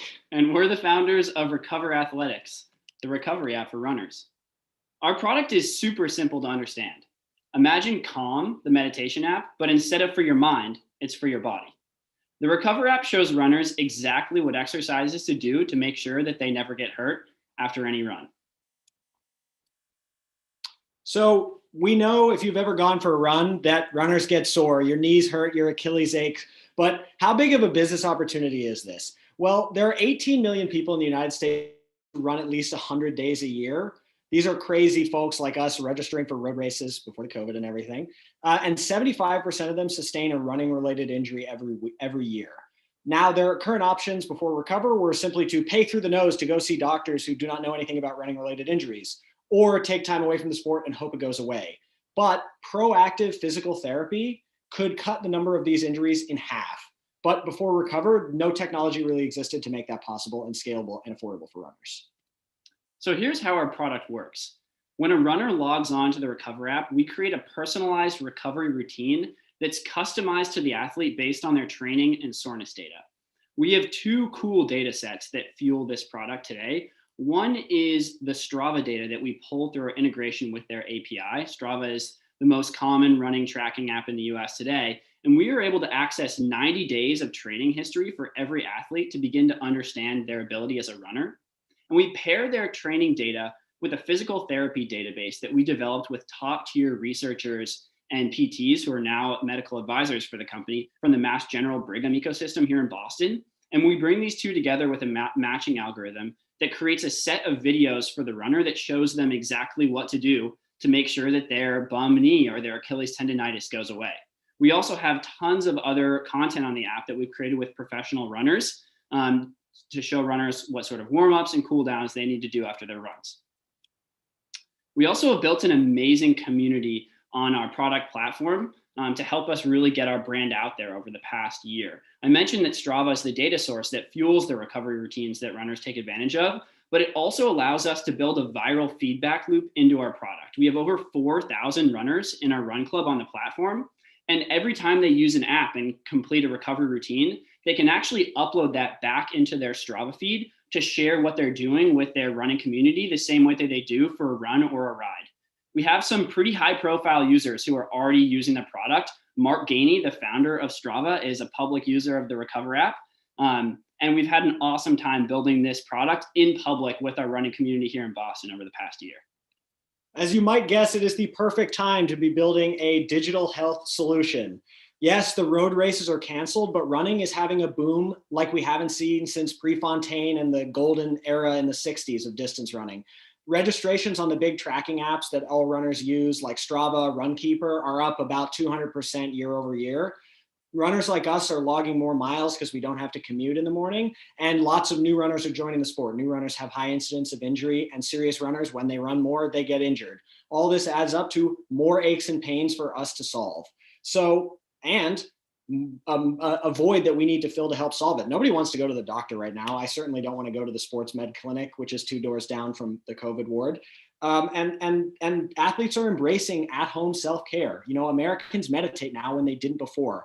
And athletes are thinking, hey, I don't want to burn out at 29. I want to be Federer or Brady and go forever. So a longevity and recovery solution is super appealing to athletes, especially right now. So we launched our iOS app in May. We have a freemium business model. We've quickly scaled via Facebook ads and that viral loop that Nick mentioned on Strava to 10,000 downloads, 4,000 monthly actives. We have 750 premium subscribers active right now. We do 2.7K in MRR, and we're growing about 20% month over month. So taking a step back, I think already we've been able to prove out traction within our beachhead market of runners. We know that within the endurance athlete community, recovery is something that's top of mind. Folks get injured all the time, and there's an urgent pain point here. But we believe that recovery is going to be bigger than just a tool for endurance athletes. As they say over at Nike, everyone who sweats is an athlete. And we know that everyone who sweats also gets sore. And we bet that everybody who's sore at some point or another wishes that they had a crutch to lean on to feel better after their workout. So we think that we're perfectly positioned over the long term to become the recovery solution for the masses, more so than just the hardcore distance runners who are on the platform today. And we have an incredible team of mentors, advisors, and investors that we've already brought on board with us who share this mission and are passionate to help us further along the journey. We raised a $350K friends and family round about a year ago and brought on some incredible strategics as part of that. We're backed by the president of Reebok and the former head VP of product and growth at Uber and Facebook. We'd love to connect with other runners out there, or really anybody who gets sweaty and sore like we do and wishes that they knew more about recovery and how to keep their bodies healthy over the long term. So we're thrilled to get to know you guys and to answer any questions that you might have. Thanks so much, team. This was great. Thanks a lot, Nick and Nick. Really exciting to learn about the application, and what a time to be equipping runners with data and with a great experience with gym's clothes. So great to have learned about the company. I'd love to throw it over to our judges. Maybe Evan, do you want to kick us off? Yeah, I would actually love to. My first question, actually, Nick and Nick, thank you for obviously your time. But my first cue is, so I specifically own a Theragun, a hyper ice competitor. And I would say that this pain point you're talking through in general has always been historically a pain point of mine until I got the Theragun, which has a company kind of app and process and things you should do to, sleep at night, stretch it out, whatever sport you've been running. How would you see yourself as far as long-term, obviously playing with these people, as far as connecting and integrating? And then where do you see as your, natural competitive advantage when you don't necessarily have like a hardware component? Or third, is it mostly an integration thought, long-term? Yeah, it's a really good question. And actually Theragun is one of the companies that we have on the docket as a potential partner for this year, because we think there's some real natural synergy between their product and creating recovery routines on our app that complement it and educate the user around how they can get incremental value out of it. So I'm really glad that you brought them up. In terms of how we see ourselves bringing value to a broader athlete community over the long term, what we're really doing is democratizing access to top tier physical therapy and top tier running research. We didn't have a chance to mention this in the pitch, but some of our advisors are Adam 1040, Sherry Blawett, and Jason Young from the hospital system here in Boston. And these are the folks who are literally leading the charge on developing physical therapy routines and the science to help a runner really, like in a medically robust fashion, reduce their risk of injury over time. So, you mentioned that the Theragun might be helping you feel a little bit better. But if you're a runner who's putting 30 miles, a week on your legs, or you're someone who's come out of the clinic who actually has an injury, like a Theragun is a nice to have, but it's actually not going to move the needle for you in a medical sense. And so that's the value that we're bringing. And we think over the long term, people are going to wake up to the reality, as Kath mentioned, only 5 or 6% of Americans were meditating to proactively relieve stress 5 years ago. Today, it's like 15%. People understand that taking, real proactive measures to improve their health is important. So we see a lot of synergy between hardware companies and ourselves over the long term. And ultimately, we're making it really easy to access scientific research to move the needle for yourself over the long term as a runner. Any questions, Juan? Sure. Thank you, Nick and Nick. I guess I'm curious. Well, one, I would say Recovery Athletics sounds like a fantastic solution. I'm curious as to why some of the larger current running communities, like Strava and Runkeeper, as you mentioned, why they haven't started to do this. It seems like such a natural fit for their existing communities. Yeah, so it's a good question, and we've been really fortunate actually to be mentored by Mark Gainey, the founder of Strava, for the last year and a half. And when we were first getting started, actually back when we met Kat originally a while back, when we had really just a prototype and a hacky web app in market with a few hundred nerdy runners here in Boston using it, we actually posed that exact question to Mark because he encouraged us. He was like, guys, go build the comm for runners. Go do this. Someone needs to do it. And we were like, well, you guys have 150 engineers. Like, why aren't you guys doing this? And his answer was that there are so many problems that runners need to solve to improve their performance. Like the space that they're laser focused on is providing a data-driven coaching platform for runners at scale. And if you're a hardcore Strava user, you know that while it's super sticky, we love it, we're obsessed with it, we come back to it day over day, like their training suite has a really long ways to go. Providing this sort of service without a coach, without that sort of human contact is really, really hard. I mean, there's a reason why there's still tons of running coaches out there providing a competitive service to Strava. It's a hard nut to crack, and they have a long ways to go before they feel like they've really solved that space. Strava is an interesting partner for us over the long term, and I do think of them as someone who could be a potential acquirer for Recover, not out of the competitive sense though, and it's more because we actually solve a problem for them. The integration that I mentioned, we don't pay a cent for. Strava charges their other partners like Peloton and Fitbod, thousands of dollars a month for access to their API. But the reason they're giving it to us for free is because they know that runners overtrain on Strava. You get that dopamine hit when you post a really hard run. And doing that day over day elevates your rate of injury. And when a runner gets injured, they drop off the platform. They don't have a reason to come back and participate. And so for us, we solve that problem for these platforms. We've started with Strava today. We'll solve it for Runkeeper, for Map My Run, eventually for Nike Run Club as well. We'll plug into all these ecosystems ultimately and really think of them as complementary players and folks that we can help by solving a problem. Great, thank you. Thanks, guys. Kat, we have time for one quick question. Anything on your mind? Yeah, awesome. Nick and Nick, good to see you guys again. Absolutely. Yeah, great to hear all the traction you've made. Would love to chat offline, obviously.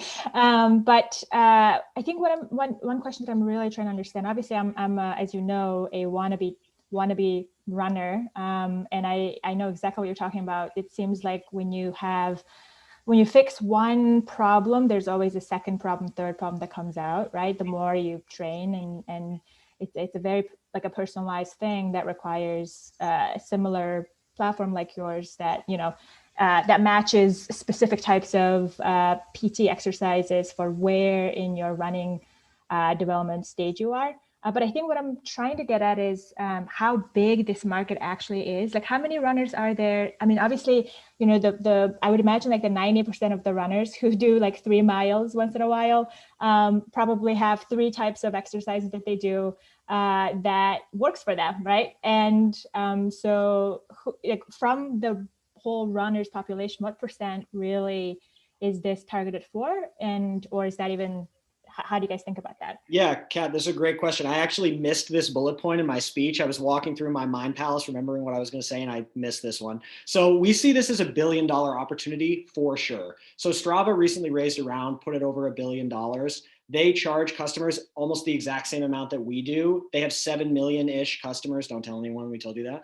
And they, every single one of those 7 million customers urgently needs our service. Those are athletes who are serious enough to pay for a social media coaching and tracking app, and they're definitely thinking about how to stay healthy. So as we expand especially into cycling, triathlon, swimming, those types of athlete communities will unlock that $1 billion value. Anybody who's paying $70 a year for Strava needs to pay $70 a year for us too. Thank you, guys. Really, really exciting learning about the app, and hope the progress continues and accelerates because it sounds like you're onto something. Thanks again. Thanks much, guys. This was awesome. Play that outro music. I could hear it all night long. Thanks. You're here in a couple minutes. It's my pleasure to welcome our fifth presenter to the stage, Madison, the CEO of Mount.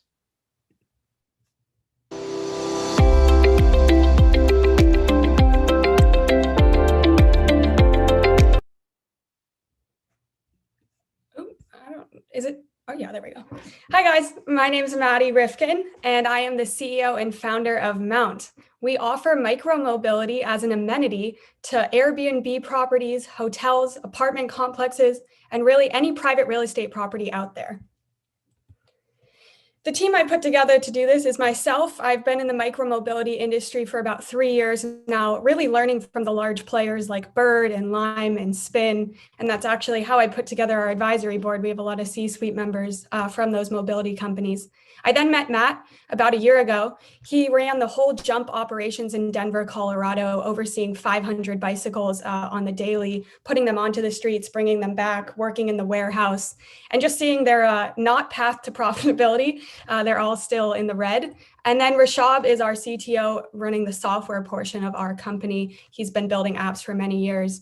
Terry and Mariusz are new hires coming from the mobility industry. Terry worked down in Auckland, New Zealand, trying to bring Lime to that government and was successful. And Mariusz actually spent 6+ years at Jump developing their hardware, specifically a retracting cable lock, which is part of what our solution is. So this is the expert team we have behind us.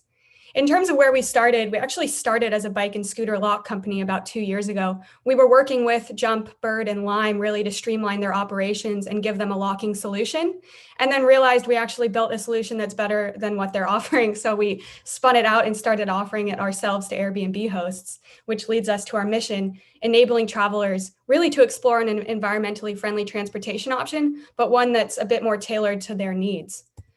And then what we learned along the way is with these large fleets, the Limes and Birds of the world offering thousands of scooters worldwide, they're not profitable and they've been around for 3 years and they've sunk millions of dollars into their operations. The reason they're not profitable is because 90% of the revenue generated from a scooter trip is actually put back into keeping that scooter on the streets.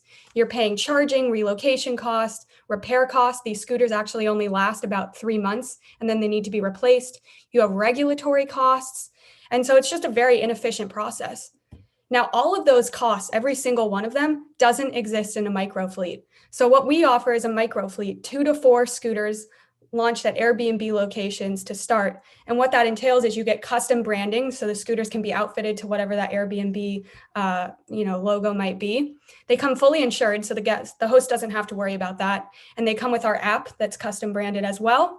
And custom payment options. You can charge a daily rate, an hourly rate, a weekly rate. And basically the guest will rent it from the property, take it out and use it wherever they are. The only stipulation is that they bring it back. So it actually creates this sense of ownership. And we've seen a lot less vehicles being destroyed and a pretty profitable model.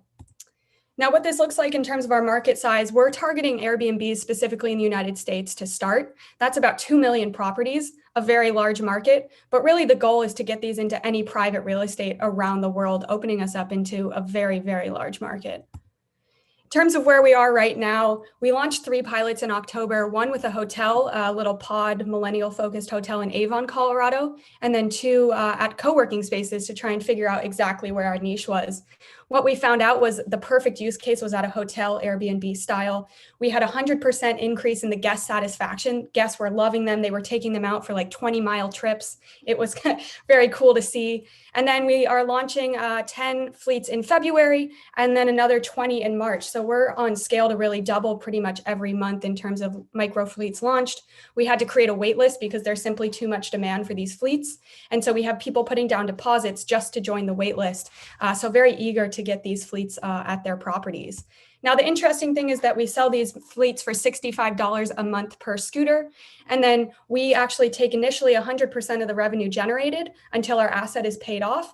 And then the host actually joins in. So they will, after that, recoup 45% of the revenue. So they have an amenity and a new revenue stream, which is really how we're driving sales and why they're liking it.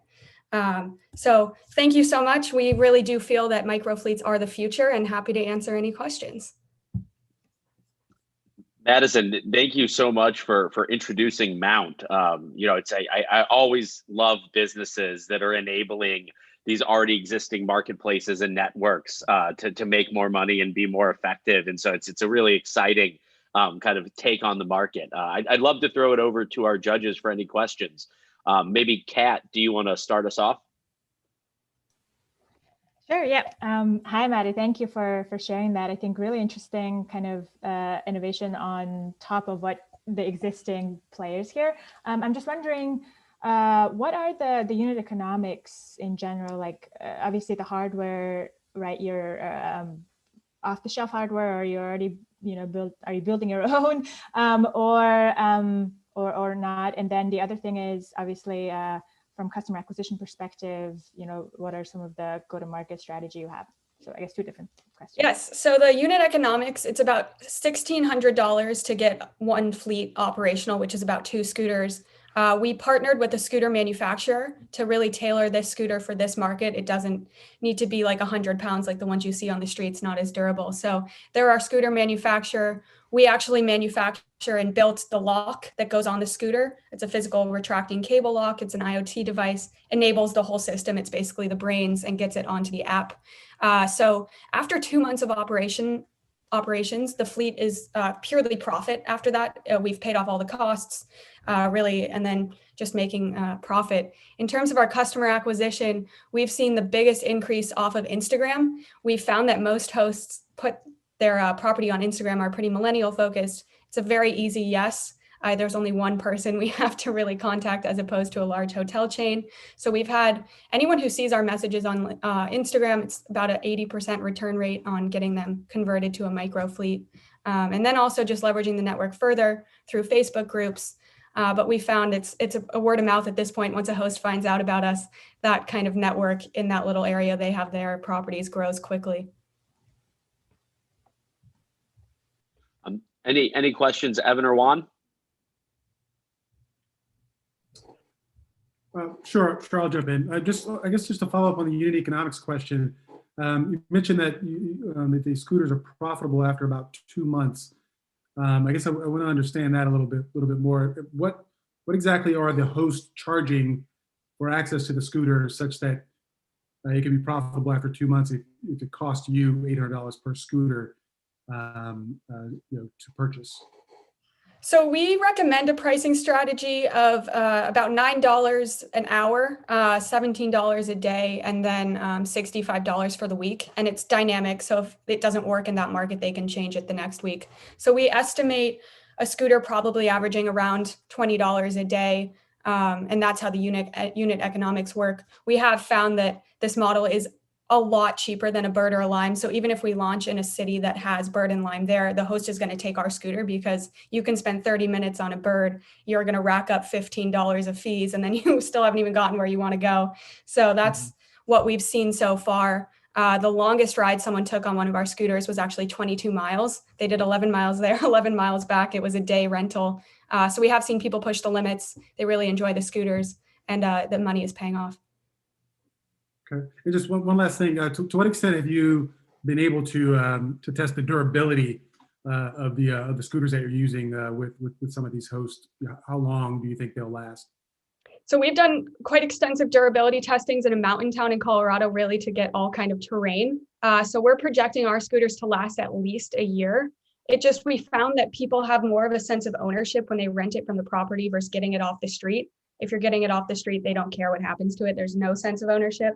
But since the rental person has to bring the scooter back, it would be very obvious if they were destroying it or did something, and they're also liable. So we've seen people take very good care of them, bringing them back cleaner than when they got them. Not that they were dirty, but very larger sense of ownership. Okay, thank you. Yeah. And there's time for one quick question, Evan, if you've got anything. Just a general simple overview question, which is total traction to date and how many trips have been taken, and more importantly, what is your kind of retention KPI here? Yes, so we, with our pilots, which was 2 scooters up in Avon for a month period, did 50 unique riders, and 25% of them came back and rode them again. We actually studied that and really created a scalable model, which is why we took a few months off and are launching more in February. Sorry, what was the last part of your question? What your internal retention KPIs are for success. Oh, yeah. I mean, we've seen the hotel signed on again for a year-long service. Everyone else that we're launching is signed on for a year-long service. So pretty good retention so far. But yeah, definitely a lot of repeat riders. Thank you so much, Madison. Really, really interesting business and excited to see where it goes. Thanks for spending some time here with us this afternoon. It's my pleasure to welcome our sixth presenter to the virtual stage, Saranda, the CEO of Cause EDU.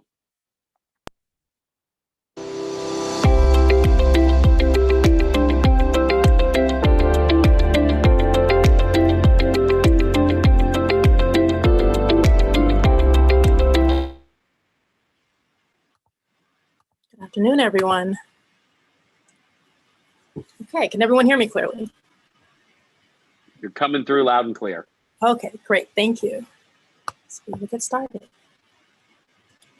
There's a fundamental problem with the way we think about paying for college. 16, 17, 18-year-old children are expected to make one of the biggest financial decisions of their life without fully understanding the true cost or consequences of those decisions.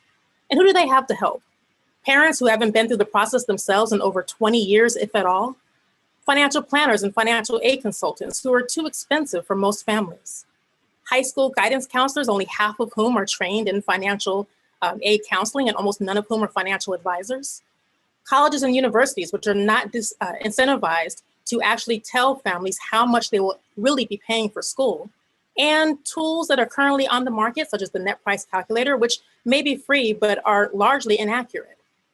And the result? 28% of college students will drop out of school just because of money, and 3.9 million students will leave school every year with student loan debt and no degree. And with the average college dropout making $21,000 per year less than the college graduate, this is an $82 billion per year problem for this country. And our solution is Cause EDU. It's a platform that is working to democratize the college financial planning process. Now, how do we do that? For one low annual fee, we provide students and their families with a suite of financial services and access to professionals who will help them to determine the true cost of their ideal college experience and develop a strategy to pay for it. We do that in 4 ways. The first is through financial courses, including our flagship college funding strategies program, which brings together financial advisors, financial aid consultants, and college admissions counselors to teach families how to decide the best schools for them, how to determine how much their desired experience will actually cost them, and to develop a strategy to pay for it.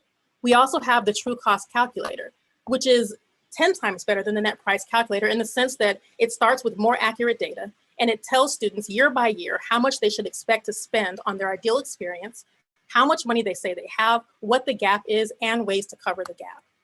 Third, we have True Fit College Matching, because it's not just about finding the least expensive school, but the school that will best help you to graduate on time and to enter your desired career. And finally, one-on-one coaching for families that need that additional help. Now, our market, high school students, community college students, and adult learners, which is a very untapped market when it comes to college financial planning, and prospective graduate students. Our total addressable market is around 23 million. And if we just get 5% of that market, that will be around 1.15 million students, which we equate to around $172.5 million. Now, in terms of our business model, for the financial education, our platform is $99 per year for the self-paced, one flat fee. And for the cohort, it's $199. The cohort includes live classes versus pre-recorded classes for the self-paced. We also have consultations that are on an hourly basis. And then we have enterprise solutions. So for high schools, education institutions that want to pay for our services, we provide tailored solutions for them. Now, in terms of our competitive advantage, families are looking for the least expensive solution that gives them the highest savings, the top right quadrant, and that is where we are. Now, in terms of our traction and validation, we launched in March in the middle of a pandemic. Approximately 1 hour before school started shutting down. We had the worst possible timing, but we were still able to work with around 130 students, including through the Georgia State University Upward Bound TRIO program. And students through our program have saved on average $10,000 on the cost of their college education, which is almost 2 times our largest competitor. In terms of our go-to-market strategy, we are focusing on partnerships. We believe that by going directly to high schools, we will be able to not supplement, but to replace what their guidance counselors are currently doing. As I mentioned, the guidance counselors primarily are not trained in financial advising, in financial aid consulting. And because of the pandemic, especially, they have so many other things on their plate right now that this is really not being addressed the way that it should be. And so we would take this off of their hands, they would outsource to us. And we are projecting around 12,000 students in 2021, and that number will increase annually. We're actually looking at partnerships with several organizations now that would, if we get them all, would give us 38,000 students. So this 12,000 is 1/3 of what we're currently working towards. Now, in terms of our team, I'm the founder and CEO. My name is Sharonda White. We also have a CTO, and combined, we have over 3 decades of experience in college admissions, financial services, fundraising, as well as middle and high school operations. We also have a team, an extended team of financial advisors, as well as volunteers. Our volunteers come primarily from Boston University's MBA program, as well as their law clinic. We also have a board with expertise in innovation, consulting, as well as education philanthropy. And we've received funding from various sources, at this point over $100,000 in non-dilutive funding and in-kind benefits from various sources. And with that, I will close. Thank you for your time. Thank you very much, Sharonda. It's great to learn about Cause EDU, and certainly, never a more relevant time to be helping, families and individuals do financial planning around education. So, congratulations on the successful launch despite the really difficult circumstances last year. I'd love to throw it over to our judges if there are any questions. Maybe Kat, do you want to start us off? I'm still thinking about the question, so maybe Evan and Juan can jump in here. Anything, Juan? Sure. Thank you for the pitch, Sharonda. Love the concept, and I think it certainly could be highly beneficial to a great number of families. I guess I'm curious about one thing. The subscription price of $99 per year or $199 for the cohort learning. I guess I'm curious to what extent you've seen the families that you're helping and their ability to pay that subscription price. It would seem to me that a number of the families that would most likely find this particular solution very useful may not have as high ability to pay. Have you guys thought about finding some way to help those families as well that may not be able to afford the subscription, maybe through a partnership with other organizations and nonprofits that could provide scholarships maybe to your service, something like that?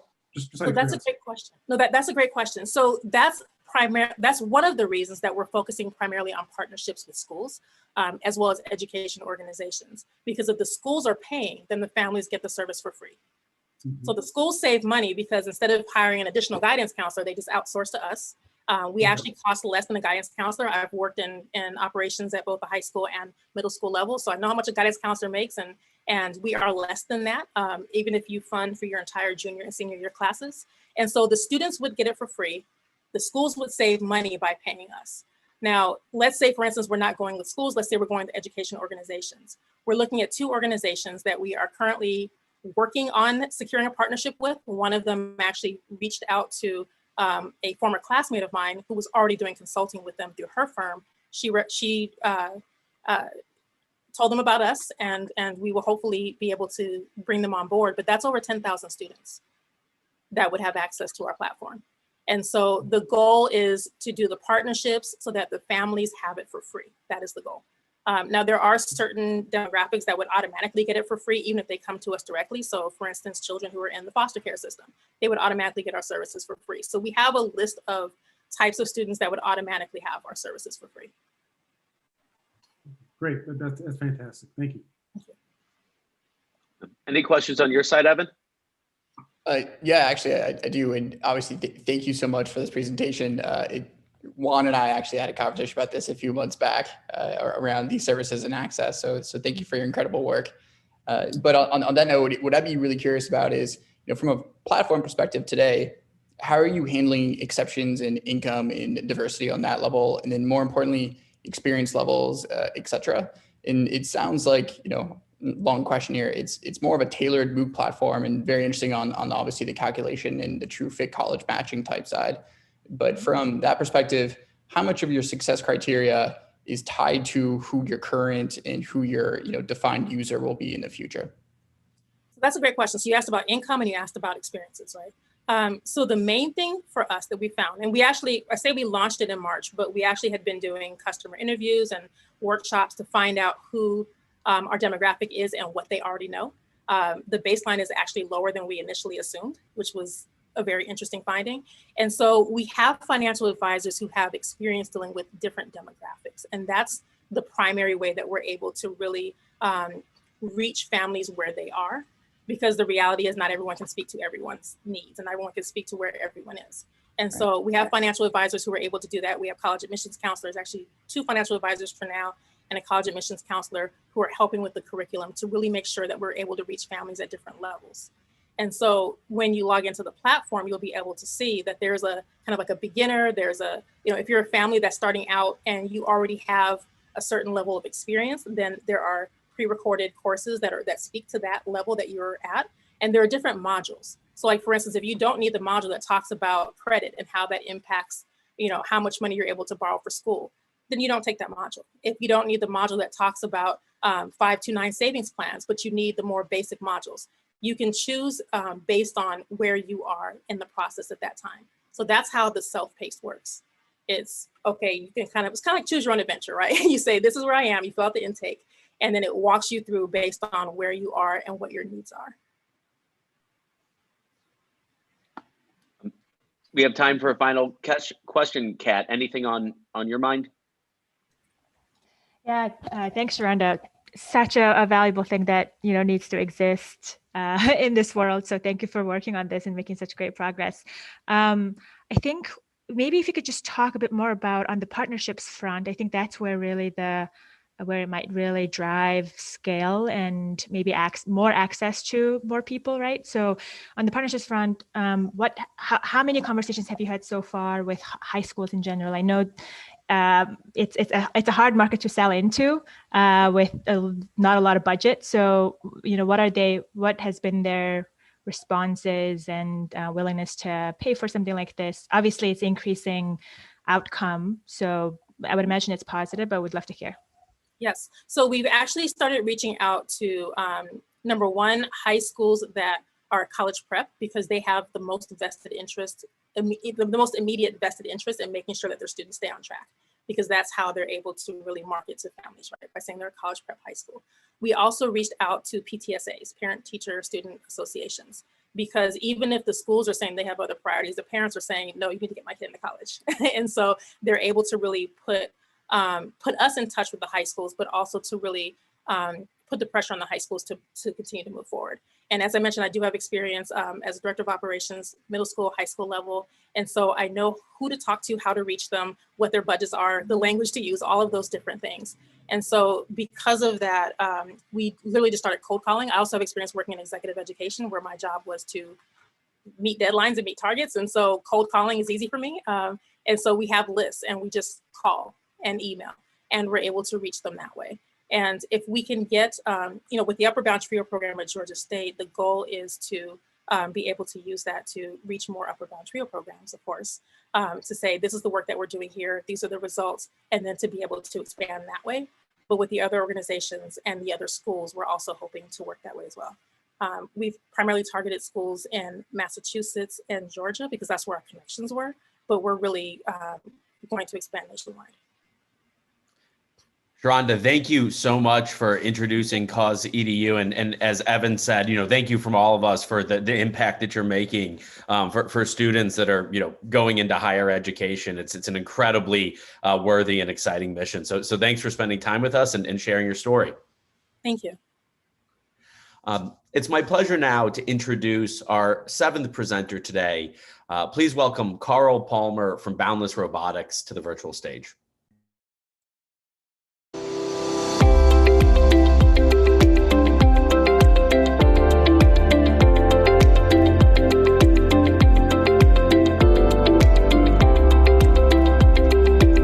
Can everybody hear me and see me?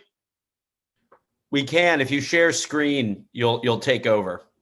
All righty, let's take a look. And can everybody see my screen? Looks good.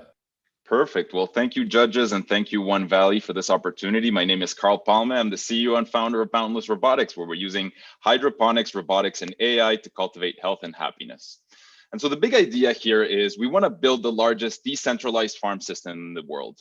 We believe that with today's technology, we can enable anyone, anywhere to grow anything, any time of the year. And with this, there's an opportunity to create a new marketplace platform for growers. So if you think about the gig economy and urban farming, we can create something like Uber Farms.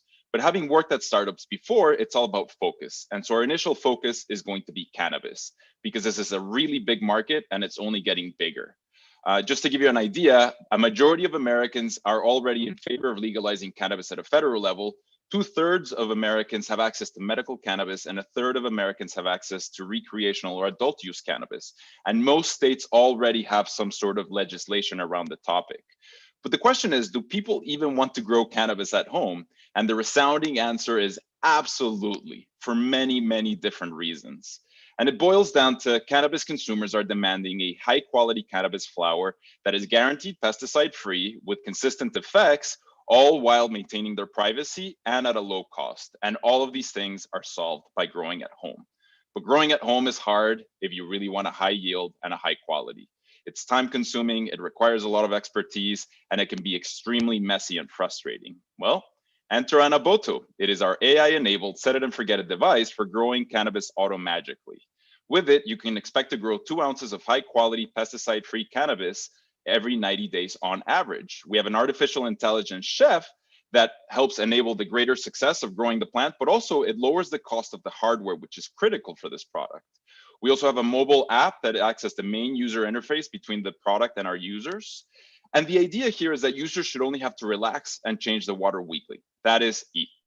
All for $599, which means that users should expect a return on investment in less than 6 months. So really the question is, you can pay $600 for 2 ounces of cannabis, or you can spend $600 for an Anaboto, 2 ounces of cannabis, and the recurring additional 2 ounces that you grow are gonna be 1/10 of the dispensary price. So how does it work? Well, we have a patent pending variation of deep water culture hydroponics. And this means the roots are directly in the water, which makes it so that the plant can grow as fast as possible. But this is also a tricky process because you can kill the plant very quickly if you don't know what you're doing, but it's perfect for robotics and it's perfect for AI. And the machine collects all the user inputs, the environmental data, and every 15 minutes, it sends that data to the AI engine or the chef that is also collecting data from the rest of the devices in the network. On a weekly basis, it creates a custom recipe for you, your environment, and your plant. And this is all happening behind the scenes, and the user only has to change the water on a weekly basis. What's nice about this architecture is that it's very modular, so it gives us unconstrained scalability and applicability. This means that whether you want to grow cannabis or arugula, we can adapt. And it also gets better every single time. So here's an early version of how successful we've been. Both of these plants were started the same day by beginners with high quality genetic seeds. The one on the left used our technology and the one on the right did not. As for business model, well, we want to sell the Anaboto hardware starter kit for $599. It includes the AI. And as a recurring revenue stream, we're selling you the nutrient cartridge for $59, and you need a nutrient cartridge for every single grow, which means that our expected customer lifetime value is around $1,400. And we expect to reach these customers going directly, but also through partnerships. And this is just the beginning. We have many, many plans for the future, including creating other products, adapting the technology for industrial growers, and licensing our artificial intelligence. And as far as the market, I love this image, right? I mean, the market is everybody. So Democrats, Republicans, it's all of us. But we are focusing on moms and seniors to begin with. That is our initial target. And moms and seniors who consume cannabis daily or almost daily, that's about 4 million of them, which is about $5 billion in potential revenue. As for timeline and traction, I've been working on this since 2016. We had a great breakthrough in 2019. We started the company as of May 2020. We've had 5 units testing with the engineers.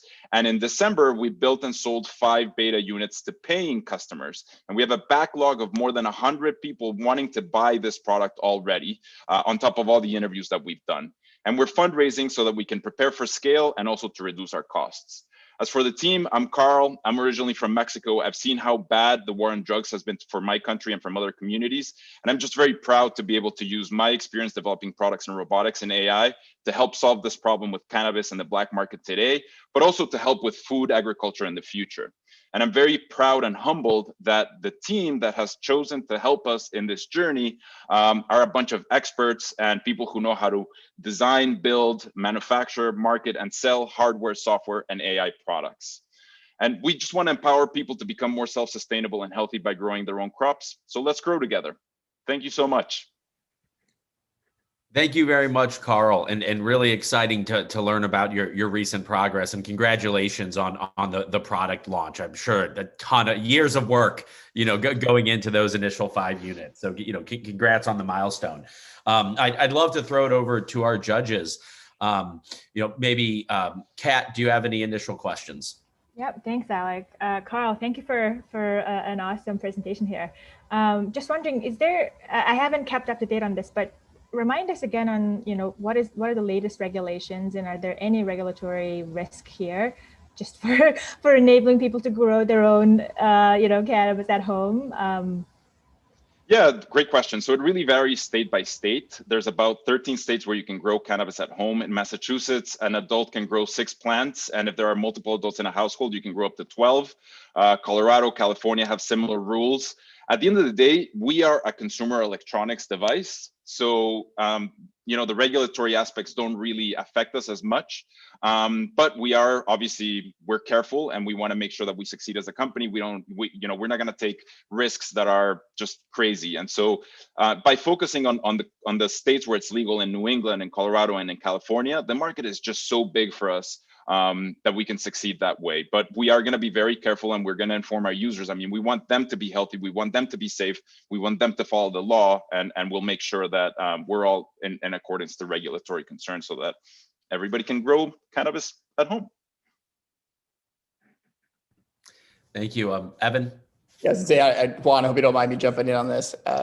And obviously, thank you for your time. I know that this has been a pretty interesting pitch competition as far as diversity is concerned. So this is definitely a big opportunity to take a look at this. My question is actually twofold. One, its first part is from a unit economics side on the machine level. What is your current supply chain looking like, and what are the current delays from launching? Because I know you said you have 5 obviously in the market with hundreds of people, in the background waiting. And then the second part of that question too is from an actual retooling perspective. How difficult is it to change this thing to, say, grow arugula like you mentioned, or parsley, something out of the gate? And there's a lot of reasons for that question, but we'll start with the first one.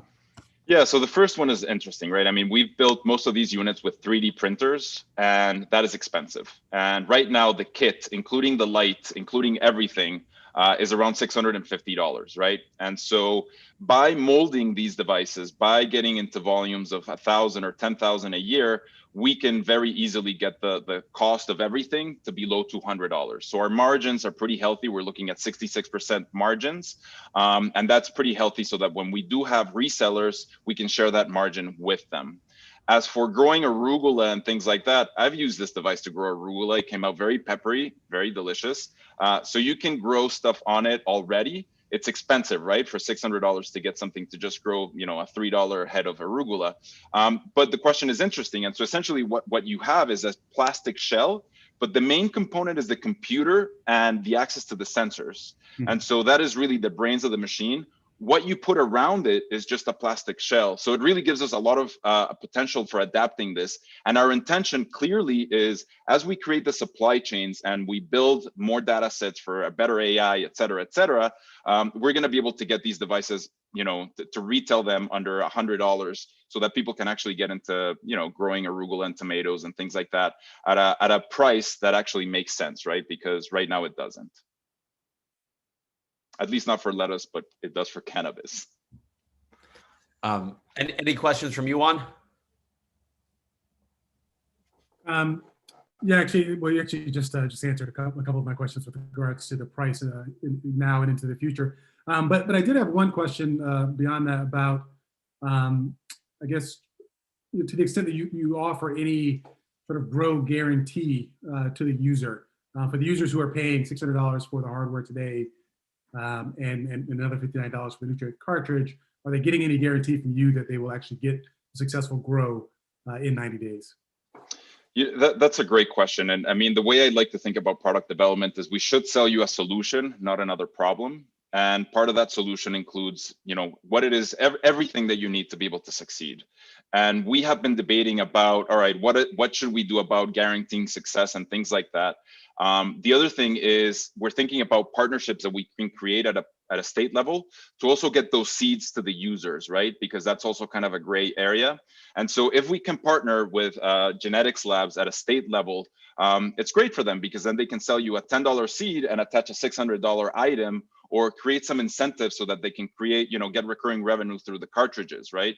And if we get the right partnerships in place with the right seeds, and we can actually create these guarantees for our users. And of course, I would love to guarantee, if you're gonna grow, we expect you to get 2 ounces on average and to be very satisfied. And so at the very least for these initial units, we are offering 100% guarantee on everything.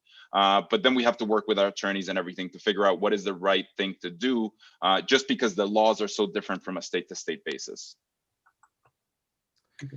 Thank you so much, Carl. Really, really exciting to learn about what you're doing, and appreciate you spending some time with us this afternoon. Thank you. And finally, certainly last but not least, it is my pleasure to welcome our final presenter, Jacqueline Hampton, the CEO of Portico.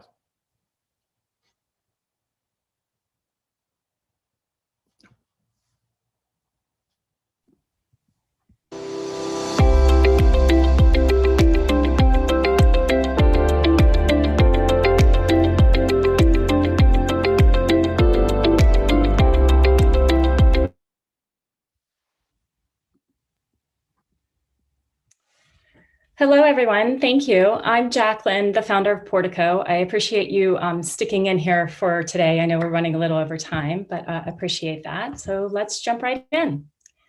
Coronavirus has thrown us all for a loop, especially in travel. But travel isn't dead. In fact, our inability to travel has reminded us how precious the experience is. There's a huge amount of pent-up demand, and some people are venturing out already. Planning a trip has always been complicated, but it's even more so today. Ideas come from many places: chatting with colleagues or friends over Zoom, surfing the web, Instagram, and even TikTok. And how do you avoid getting overwhelmed by all of this information and start to make sense of it?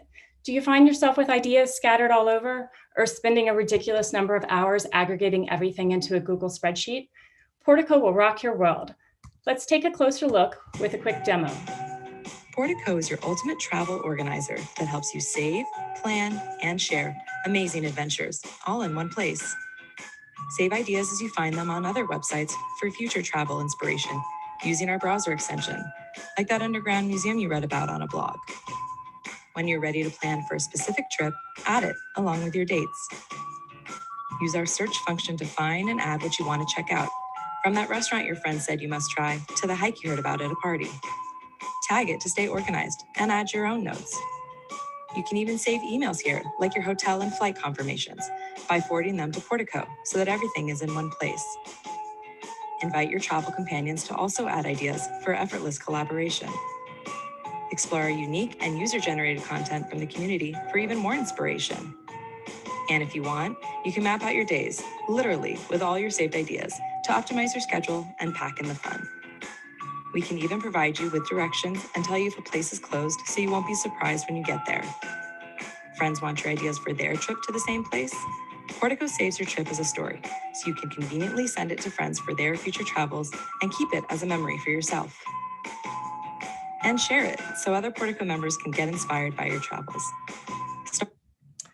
So, personalization is the new standard in many industries, but not yet in travel. However, as our community grows, we'll be able to capitalize on the unique intent data that's saved in Portico to offer personalization in an unprecedented way for travelers. Portico is your digital companion for everything travel, which is why we focus on the entire life cycle in contrast to most of our competition. The breadth of what happens in Portico outstrips that of our competitors. And when we're able to layer in the personalized content, there will be no comparison. Leisure travel was an $800 billion industry. Now, COVID has dampened that, but it will undoubtedly recover. It's integral to many of our lives, and in fact, half the adult population in the US researches travel each year. And coming out of COVID, there's a huge focus on being more intentional when we travel and an increased opportunity for slow travel, given the ability to work remotely.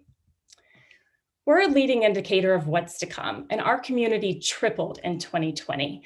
And there's tremendous opportunity ahead, particularly with the light at the end of the tunnel with vaccines. We're a community of over 3,600 curious explorers who have saved over 32,000 ideas and trips, ranging from the expected Paris and Tokyo to remote destinations like Antarctica and Rwanda. The average active user saves 20 ideas, while our most engaged save over 100 ideas in their trips. With respect to marketing, virality is built into the product with co-travelers and sharing your favorites after the fact. We've also experimented with guest blog posts, micro-influencers, and SEM. In general, consumer subscription models have been revived, and a freemium model in Portico makes perfect sense. But we would be remiss to not also pursue native advertising, as it can flow seamlessly into the product and provide value to our community. So we'll be pursuing both of these this year. From timing to TripAdvisor to lastminute.com and beyond, our team blends both UK and US travel expertise with experience in creating tech products. We also have an amazing group of freelancers and advisors who passionately support our mission. So we recognize that the opportunity is now, and we have this amazing team which is committed to moving ahead as fast as we can. Thank you, and I'm happy to take any questions.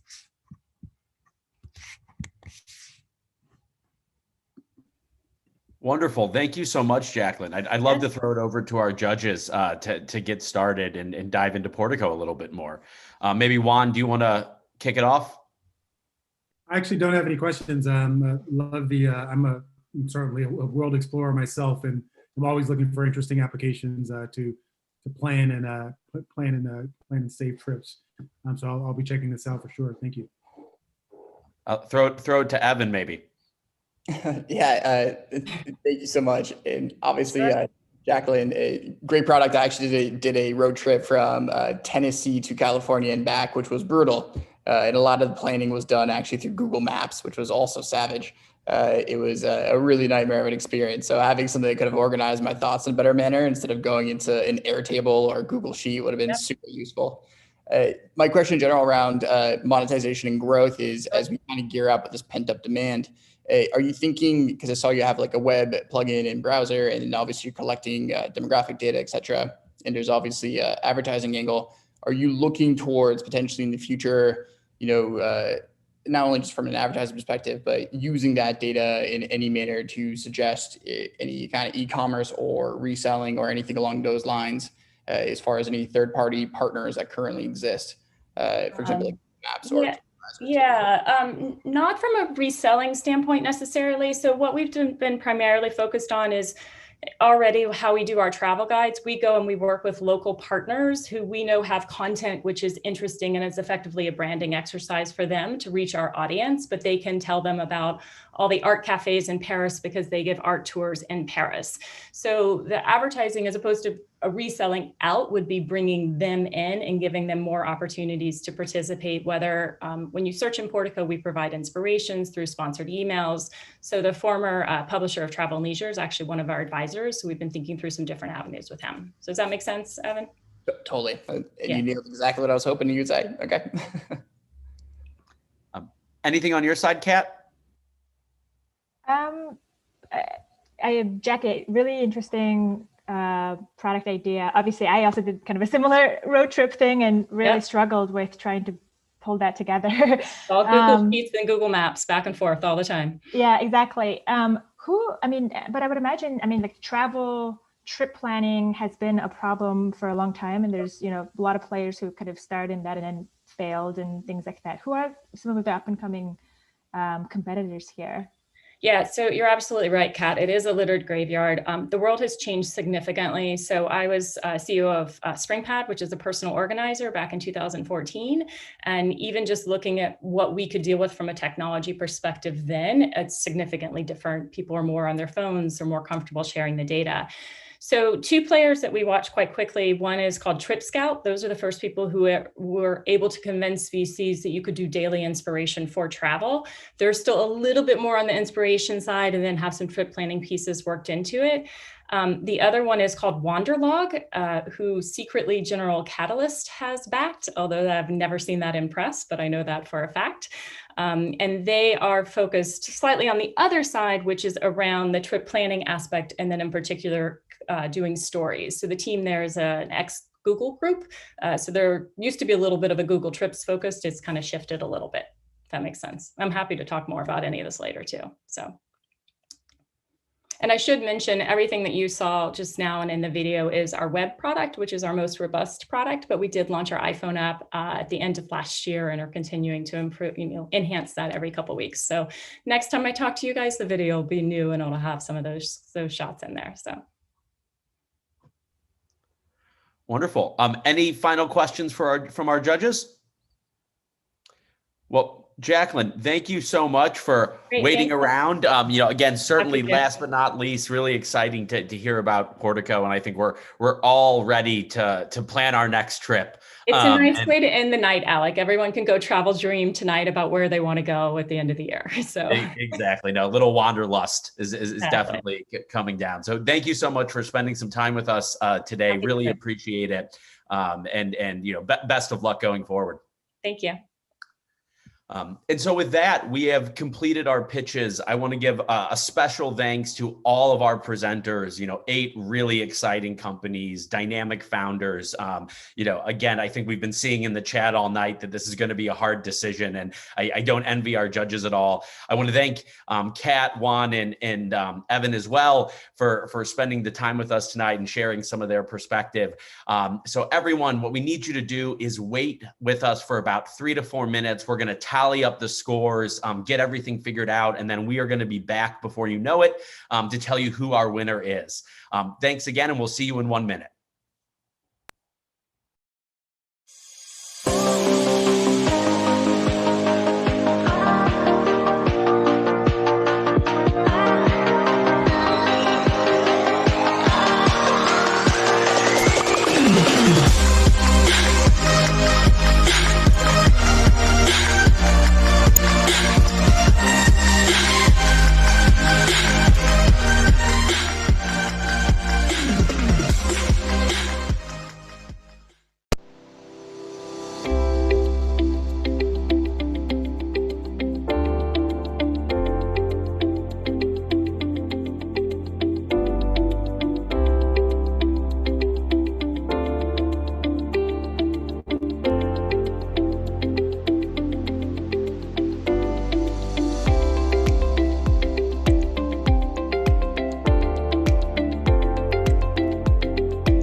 Hello, everyone, and welcome back. Thank you so much for bearing with us and waiting as we got all our scores together. Again, a really exciting, incredible pitch event tonight. Again, we wish we could crown every single one of these presenters as winners. They're all clearly going on to build some really exciting companies. But before we get into the startup winner, it's my pleasure to announce our audience winner, who got a free Passport membership for voting and being engaged and active throughout the process. And that audience winner was Kieran, the CEO of Gaming Analytics. Kieran will reach out to you and get you set up on Passport. And again, we appreciate everyone who voted, everyone who participated, makes these events extra fun.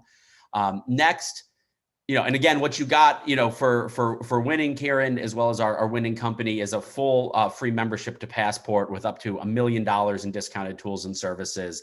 And again, this is something that's available to everybody with a 25% discount code using Pitch today if you want to join the Passport community. Now, our People's Choice Award. This was the most popular presentation from our audience. They're going to win $500. And without further ado, our winner is Boundless Robotics. So congratulations to Carl and the Boundless Robotics team. Sounds like your waiting list is going to be getting even larger as people look to get the platform into their home. So congratulations, and hope that you scale production before too long, because it seems like there's a lot of interest and demand. Finally, we're really excited to announce our winning company tonight, the grand prize winner, who again will receive $3,000 in cash as well as a free year of Passport membership. And that I'm excited to announce is Addiviv. So congratulations to Ian and the Addiviv team. Really exciting agricultural technology and intelligence going into the farming ecosystem, and excited to see that get deployed, more further, deeper into the market. Congratulations again to the Addiviv team. It's a really exciting business that's being built there. So that is, that's our day, our pitch competition for today. A great thank you to all of our startups across Boston that are staying engaged in the community and participating. And we'd also like to announce our next Founders Pitch Night, which is particularly focused around HBCU founders who are coming out of historically Black colleges and universities. It's part of our Black Founder Scholarship Program and our attempt to bring more and more activity and focus to underrepresented founders across the ecosystem. So we hope that you'll join us on February 25th for a great group of early stage founders coming through one of our partners. With that, if you want to continue engaging between then, we'd say join Passport. You can sign up for a free membership at any point. You can explore, meet the community. If you're a US-based startup, take a look at our Brex Scholarship. It's a great way to get involved in the community through an exceptional partner, Brex. And then finally, never forget to request introductions to the startups that you saw here tonight. It's a great way to build the network and engage. And with that, thank you all, and I hope you have a great evening.